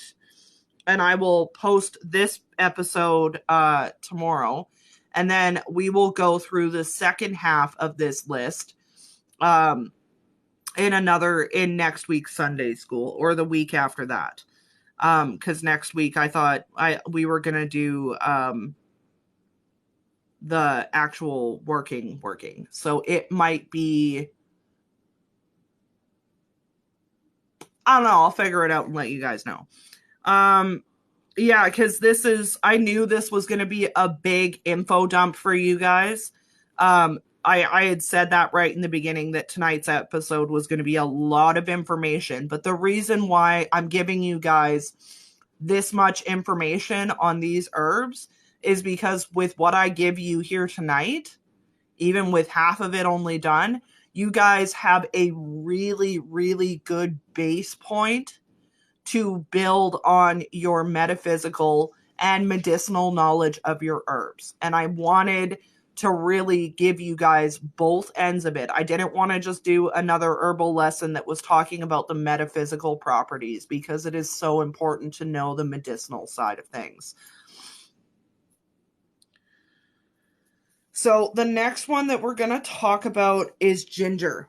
Ginger has healing properties, emotional and physical healing properties. It is used to draw in new love. It is used to ensure consistent money or financial stability. And it is also used when you are low on energy. If you are finding that you are lacking energy, or that you're around people that are sucking you fucking dry, adding a little bit of ginger to your life can help scoop up and give you a little perk, okay? And it's really good for that. You can add a little bit of ginger to your food, to your tea. It will perk you up. It'll make you feel good, okay? For medicinal stuff, ginger is used for gastrointestinal issues, stomach upset, diarrhea, vomiting, IBS, bloating, gas, kind of the whole works around. It is there are also ginger candy. Yeah, ginger candies. If you can get like a natural ginger candy, if you find that you're tired and stressed out, you can have one of those and it'll give you a little perk up. It's like coffee, but better for you. Okay. It is an antioxidant, so it reduces toxins in the blood. And it also reduces wear and tear on your cells.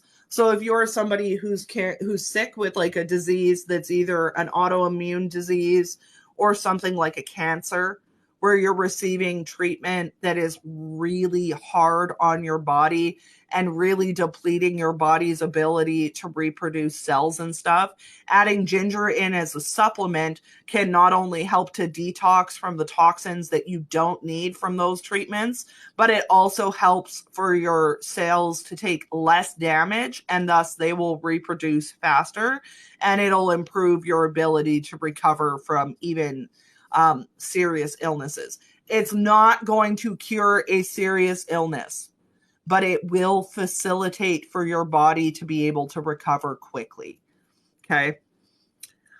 And I feel like, especially when I talk about wear and tear on cells or like really heavy stuff, like the internal bleeding thing and things like that, I always give more of a disclaimer, because of serious health complications that you guys need to have looked at by a doctor. Don't just take some fucking supplements and call it a day. Hawthorn is our next one. So hawthorn is used in witchcraft for fertility, and protection and happiness. It draws in those things. So for fertility workings, if it's somebody who's struggling to conceive for a really long time, hawthorn can be put in there to increase the option or the likelihood of conceiving. It is used in protecting your physical space. It can also be used in spiritual protection, but it's better as a physical protector. If you're somebody who suffers with depression or things of that nature, hawthorn can help to boost the mood and create a little bit of a lighter environment for you, so you're not so focused on the negativity all the time. It is really good medicinally. It protects against heart disease. It reduces high blood pressure, reduces high cholesterol, improves blood circulation, lowers blood pressure, and treats skin rashes and boils caused by eczema or contact dermatitis, so reactions to chemicals and things like that. Hazel is the next one that we're going to talk about. So hazel is used to increase mental abilities, alertness, memory, concentration, and focus. It is used in fertility for increasing the likelihood of conception. This is not an herb that you want to use in a fertility spell for someone with really heavy, like somebody who has like endometriosis or PCOS, that is like a physical medical condition that is preventing them from conceiving. It's not appropriate for that. But if it's somebody who doesn't have a physical condition and they're just struggling, it can help with that. It certainly can aid along with that. It can also be used for happiness or like antidepressant type properties in spell work. That is metaphysically, not medicinally. So if you're doing spell work to alleviate depression, anxiety, and things like that, or stress relief, you can add hazel into it to add those properties. As a medicinal herb, it has anti-inflammatory properties. So it works with most anti-inflammatories on fever, joint conditions. If you have inflammatory bowel disease or things like that, it can also be really soothing in those areas. It is good for skin issues, eczema, contact dermatitis, psoriasis, other skin conditions that come up because there's so many different ones. It can help with that. Hemorrhoids, helps to reduce them and make them go away faster. It soothes a sore throat in the form of either an oil or a capsule, and it fights infections topically. It can also be taken internally to fight infections. Our next one that we have on here is heather, which is a flower. Heather is used in witchcraft for protection, to bring in rain if you are going through a drought or a dry spell, and for luck, to bring in good luck. Usually financial luck, or if you're like hoping to secure a job or something like that, heather is really good for that. If you're somebody who's gone through a really long streak of bad luck, heather can be used supplementary to other luck herbs to kind of change that around. Medically, it is used for kidney sickness or kidney disease to reduce the impact of it. It is used to treat urinary tract infections, prostate enlargements and or fluid retention, gout, arthritis, sleep disorders because it does have a mild sedative effect, breathing problems caused by asthma and or viral infections, and cough and cold.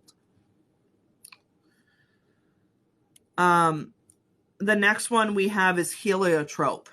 This one is a little bit, this is an uncommon one. This is not something you're going to find in your kitchen, but it is a good herb, so we're going to talk about it. Heliotrope is used in witchcraft for clairvoyance and for psychic abilities. So if you're somebody who's developing your psychic abilities, heliotrope can help you to open that up and create a more, it's like lubrication for you to be able to make the most out of your psychic abilities.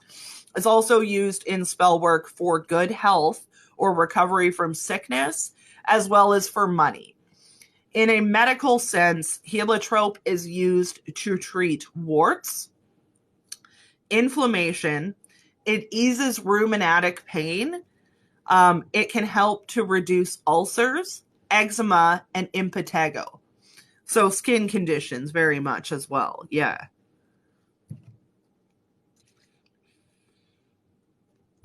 Honeysuckle is the next one we're going to talk about. And this one has a safety disclaimer on it. So we're going to talk about, the first thing that we're going to talk about with honeysuckle is do not use the berries off a honeysuckle plant. If you are utilizing honeysuckle in a working or as a medicine, you are going to want to use the bark or the flowers of the plant, but you do not want to consume the berries of a honeysuckle plant. They will attack your nervous system and cause a lot of fucked up stuff to happen to your body. They are really, really toxic, okay? They are not toxic enough to like cause sickness if you touch them, but if they are consumed, yes, very much so. And if you are handling the berries of a honeysuckle, you're going to want to wash your hands just as a precaution and or wear gloves, okay? In witchcraft, honeysuckle is used for financial abundance, to bring in fast good luck, for prosperity within your workplace or financial stability. It is good in spell work that is easing people through a grieving process as it eases sorrow. It enhances psychic abilities as well. So you can use honeysuckle again to open yourself up or as a lubricant for your psychic abilities to grow. Again, don't use the berries, they're toxic, but the rest of the honeysuckle plant can be used medicinally to treat urinary disorders, headaches, diabetes, and rheumatoid arthritis. It has anti-inflammatory properties and that help to fight off the immune response that causes rheumatoid arthritis.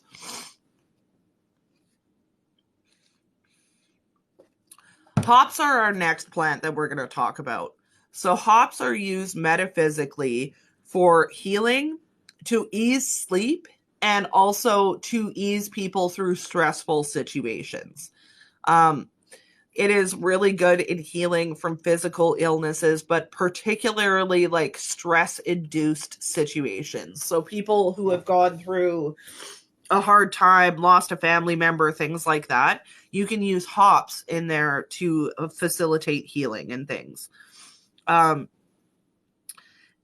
a medical herb, we use hops for sleep, stress, insomnia, digestive upset, pain relieving.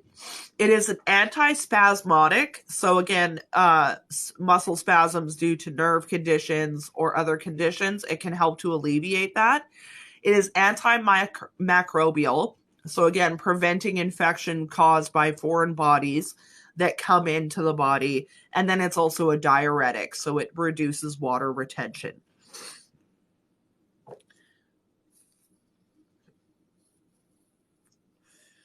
Hyacinth is used in witchcraft to promote love.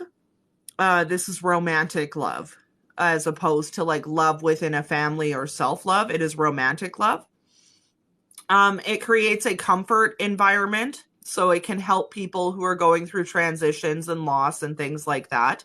It is protective. You can put hyacinth in a protection spell, hyacinth. So it's HYACINTH. Hyacinth is a flower.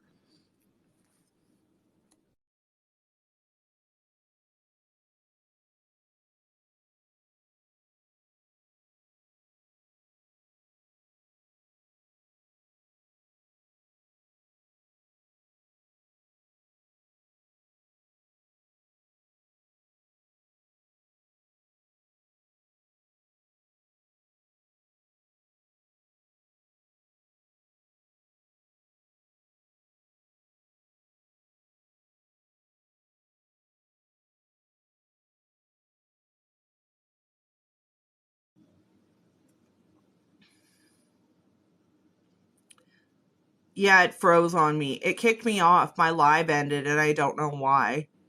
I'm having lots of problems with my phone. I'm gonna have to like figure out what the fuck is going on with my phone. I apologize, you guys. We're almost done this page. We've got 4 more after this one, and this one's a quick one. So let me know. Drop me a Howie emoji if you guys are ready for the notes. Here.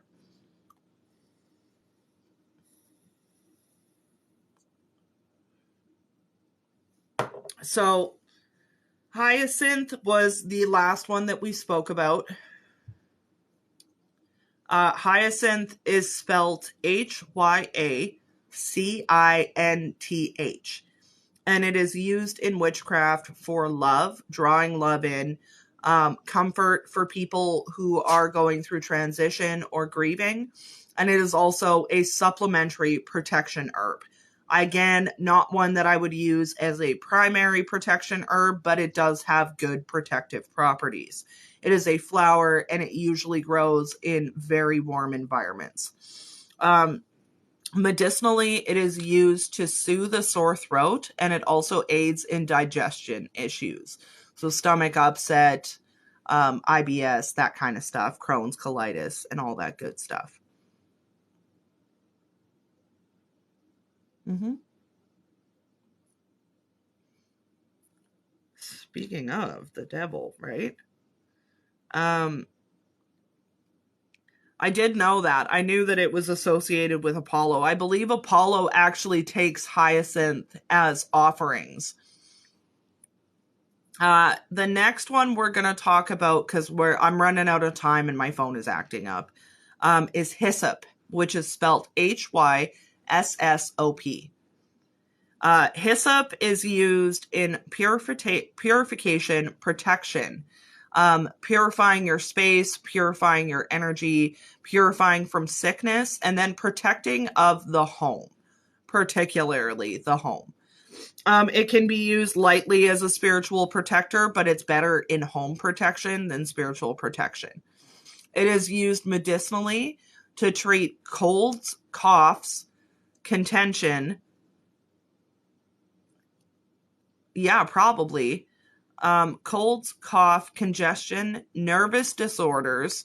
So whether that's like anxiety disorders or nervous disorders like fibromyalgia, Raynaud's disease, things like that, it can ease those symptoms.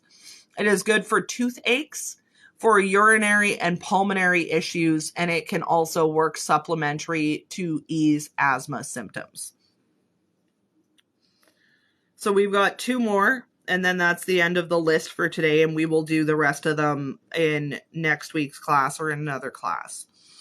The next one that I have is, and also, Percy, I'm not ignoring your question. I'm just trying to get through this before my phone decides to do something stupid again. The next one we have is juniper. So juniper is used in spell crafting for cleansing, purification, and protection against accidents. It protects against illness. It is used in drawing love. It is used as an anti-theft herb, in fertility, to increase psychic abilities. So it has lots and lots of purposes. For cleansing, it's good for spiritual cleansing, physical cleansing of your space, and emotional cleansing. That kind of goes along with the purification. The protection aspect of juniper is interesting because it is so specific. Protection against accidents and illness, which we see a lot of herbs that are general protection. But this one is, you want to put juniper in stuff that is like if you have somebody who's been in a car accident, it's great for healing them. If you have somebody who's recovering from an illness, it's great for that. Juniper it is very hard to find around here as well. Juniper would be a spell that I would use if you had like a sickness that was going around your area or like around your kids' schools. Juniper would be really good to use in that kind of thing because it prevents sickness. So it's like works as a preventative measure as opposed to like juniper is great in a healing situation after you've already got a sickness, but it works better as a preventative herb. It is used medicinally as a diuretic. Yeah. And then the other thing I wanted to talk about with juniper is it is a really good fertility herb. If you're trying to conceive or you're doing fertility workings for people, that is a good herb to add into it. Metaphysical or medicinally, it is used as a diuretic, reduces fluid retention. It is an anti-arthritic, an anti-diabetic, an antiseptic topically. It aids with gastrointestinal issues, and it also helps to combat autoimmune responses or inflammatory autoimmune disorders. And then the last one that we're going to talk about for tonight, because this has been a lot of information and a really long list for you guys, is lavender. So lavender is used in witchcraft for healing, for love, for happiness. It heals grief and guilt. It aids in sleep, tranquility. It is used in home protection, as a house blessing, as a general protection. It has purification properties. It is used when obtaining wisdom, in workings involving children, workings involving marriage, and it is used medicinally to treat headaches, nervous disorder, exhaustion, fungal infections, wounds, eczema, and acne. and that's the first half of this list.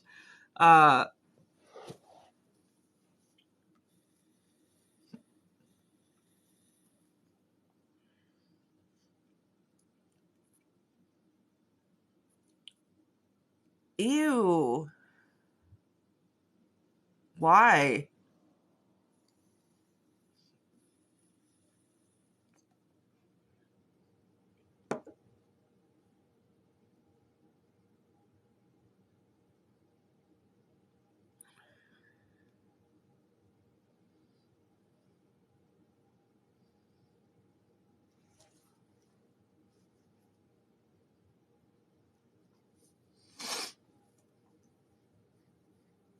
So,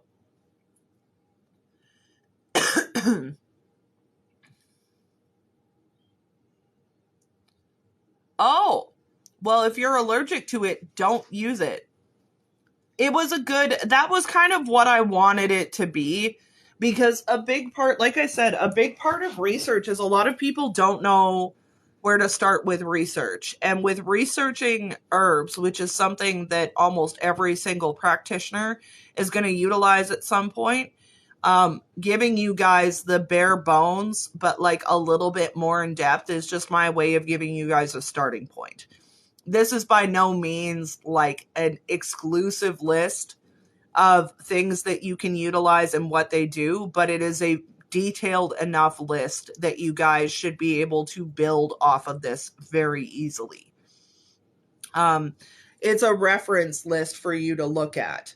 The last thing actually that I want to go over, no, I'm going to save that to the end because we haven't gone over all of the herbs yet. There's more herbs. And by the way, this is just my list of basic herbs. This is not the baneful herb side of things. So there's a whole other list that's like equally as long, that's all baneful stuff that I don't know that I'm going to teach you guys.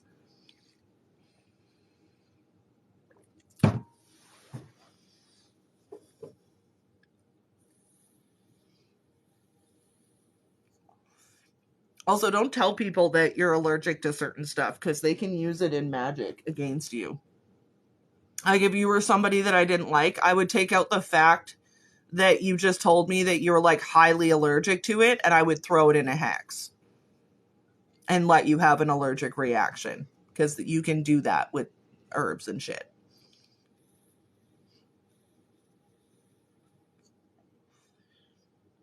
This is when I talk about like note taking and writing down stuff. Oh, I will. Oh, fuck yeah. I'll use anything in a hex. When I talk about note taking, you guys, this is the layer of note taking that you guys need to be doing when you're researching stuff.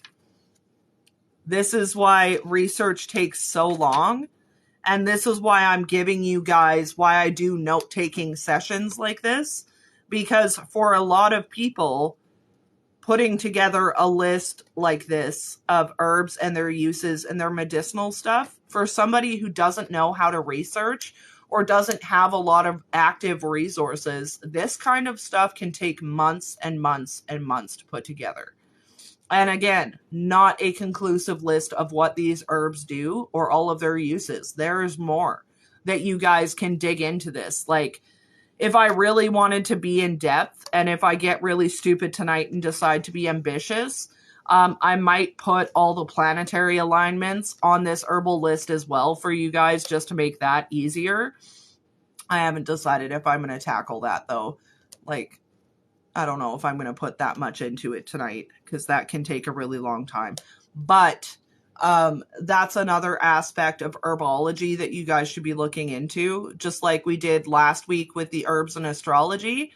The astrological correspondences of the herbs that we've talked about today are equally as important as their metaphysical and medicinal properties. And once we go, and you guys are going to get, I kind of decided that I want to do more in-depth herbalism stuff with you guys and talk more in depth with about herbs and plants and how to use them, because a lot of the stuff that we utilize, like sigils, are really easy. Moon water is really easy. But one of the biggest things that we use as practitioners is herbs in our practice. And the research of them and learning all of this can just be so overwhelming for people, which is why I think we're going to have a focus on herbs for quite a few lessons to come. We kind of started with the astrology thing, but we're going to go a lot more in depth into herbs. Like today, I wanted to talk about different ways of preparation and stuff like that. We ain't going to have time for that. And I guarantee you we ain't going to have time for it next time either when we finish up this list. So odds are going to be pretty good that you'll get a second lesson with the other part of this list and the medicinal and metaphysical properties of that. And then we'll do a separate class on how to prepare herbs for when you're using them in your practice. Preparation and things like that. But it's going to have to be a few different few different lessons because it is just entirely too much to cover in one. So I'm also going to make a note of second.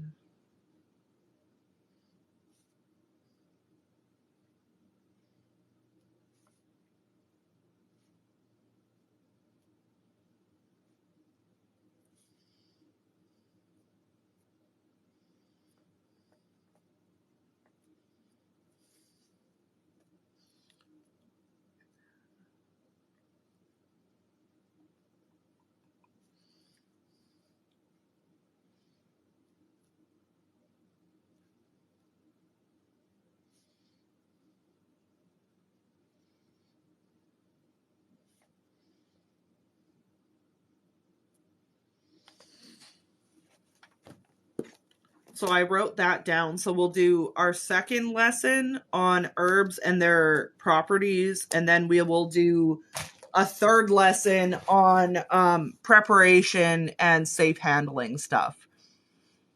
Because I think that will break it down in a way that's pretty digestible for you guys, where I'm not giving you too much information in one go, but I'm still giving you a good amount of information. Because that's the whole point of this, is to try and make it just easier for y'all to get the information that you need to be able to work properly and safely within your practice.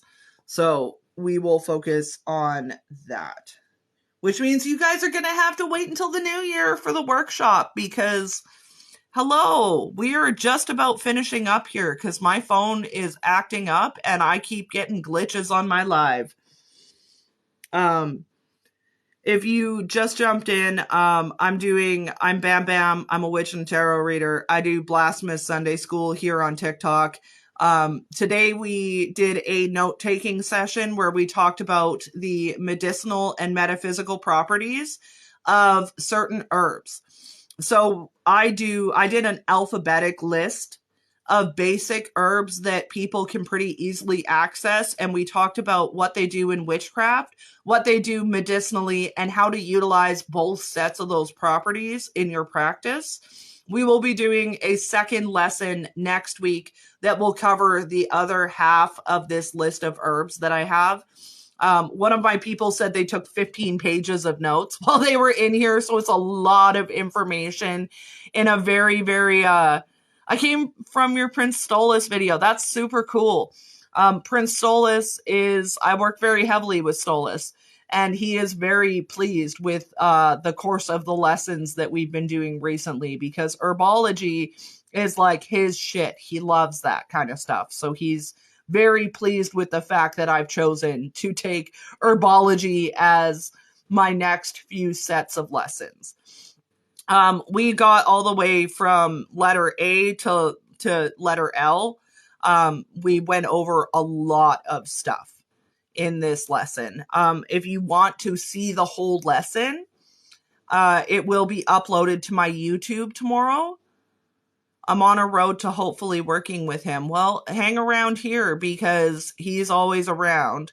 And if you need information or you need suggestions on ways that you can connect and communicate with him, just reach out to me via DM and I will help you out with that because I've been working with him for a while now. And I'm 99% convinced that he's the one who was like, nah, you're doing herbs tonight. Like, you're teaching herbs. Yeah? Okay, great. He is lovely to work with, though. You can ask anybody that's in this live. We love Prince Stolas around here. We really do. He's a great time. And he's a great teacher. So if you're wanting to learn and grow and expand within your craft, he's a really good deity to work with. He sends me people. Like, I get a lot of people who come in here that are interested in working with Stolas, and they find my Stolas video and they just don't know a lot about him. So he sends me people. We do love our spooky astrology man. It was funny because I was going to research herbs myself tonight, and then I remembered it was Sunday. Well, you showed up at the right Sunday school then, because we've still got like at least 2 more lessons on basic herbology that we're going to go over. Like I said, we're going to finish up that list that I've got, and then we're going to talk about preparation and safe handling, just of basic herbs. We will talk about foraging and processing as well. And when we talk about the safe handling part of it, we're also going to talk about safety in regards to children and different kinds of pets. Because you're going to have herbs that are okay for dogs but won't work for cats. You're going to have herbs that are fine for cats but will kill your dog. You're going to have herbs that you can't burn around reptiles and you should never be burning herbs in a house with birds, because their little respiratory systems just can't fucking handle it. They really can't. It's really bad for them. But we will talk about all of that when we go into safe handling.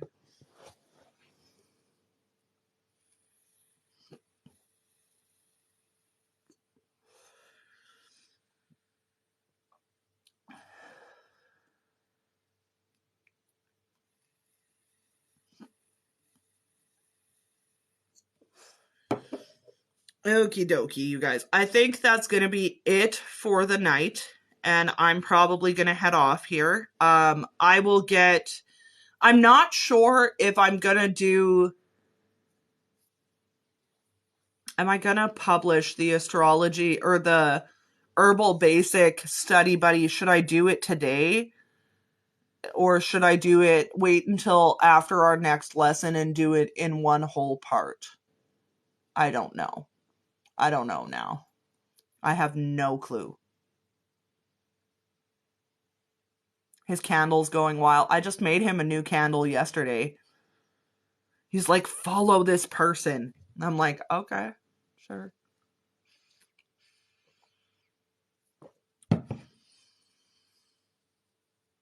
Yeah, I think we are doing tarot tomorrow.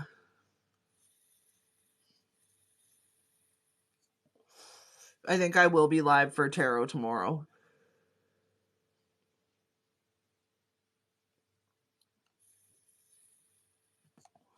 Stolas is all about people learning and growing. He's really an intellectual kind of guy. So if he threw you into this live, he threw you in here because he wants you to learn something that I'm talking about.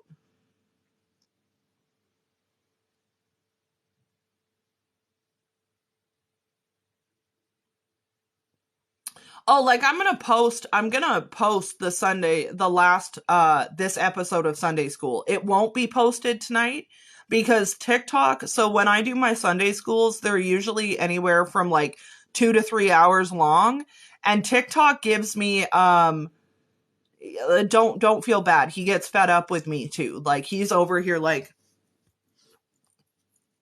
yeah, okay, that's not what I told you to do, but yeah. I do tarot lives Monday, Wednesday, and Friday night here on TikTok, and then I do teaching lives every Sunday night where it's free teaching. I upload to my YouTube on Monday because usually it takes overnight for my live to process. And then I publish all of the notes from my live and make it optional for people to buy the pre-made notes from my Etsy shop, which will soon be transitioning over to a different shop. But I do publish all the notes that I make in preparation for the lessons. I do create events so people can get notifications when Sunday school starts. And also, if you're interested in learning more about Stolas, I do offer mentorship sessions. They are paid, but I offer sessions where I customize your session to what you need to learn. So if you wanted to do like a 2-hour or an hour-long real deep dive into his mythology with me, you could book a session and we could go over that and do some divination with him and shit like that too. I offer all of that stuff through my Etsy shop. But I do my Sunday school on TikTok every Sunday night from 6 to 8 p.m. my time, because I wanted to give you guys a free school that you guys could go to learn witchcraft and things like that, because a lot of people charge a lot of money for teaching and lessons and things like that, and I just don't think that that's great. I think that there should be options for people who can't afford to pay stupid amounts of money for lessons, which is why I offer free and paid lessons.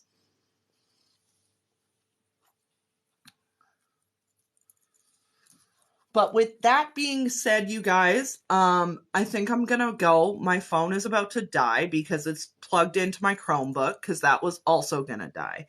So I will publish probably, I don't know if I'm gonna publish these notes tonight or if I'm going to wait until after the next lesson. I will put a post up tomorrow letting you guys know if I've published them or not. And I will have this episode of Sunday School loaded up on my YouTube channel by tomorrow evening for you guys. Do it. I was thinking do it when part 2 is done. Like I might like build the document before I do part 2, but then I probably won't publish it until after part 2.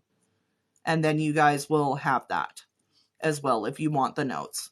And that's why I do the study buddies too, because some people don't want to sit and write notes for 12 years while I talk about shit. So that's why I offer the study buddies for like $8 a piece with all the notes put together for you. It's a PDF. They come as like a little book that you can like swipe through. It's cool. It's easy. It's kind of fun. But I will probably publish this study buddy at the end of next lesson so that you guys have everything all in one go. And this is a study buddy that I recommend that you guys, if you're going to grab any of the study buddies or any of the notes from my lives,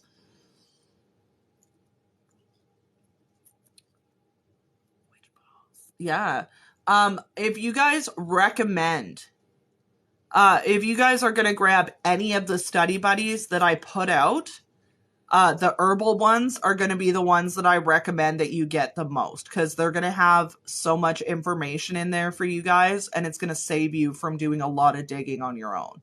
Optionally, you can write down all the information I give you, but if you're somebody who can't take notes or you just didn't, this is the one to grab. With that being said, I've said goodbye 3 times, and it's 8:30 at night, and I need to eat something and do some other shit tonight, so I'm going to go. And I will see you guys probably tomorrow for tarot. But I'm going to go get some laundry done and eat some food and shit like that. So, oh my God. What a freaking nightmare. Kids are fun. Kids are so much fun. Okay, I'm going to go. Okay, I love you. Bye. I'm going to go. I'll see you guys tomorrow because I just can't fucking stay off this damn app. So I'll see you guys tomorrow. I love you. Bye. Yes.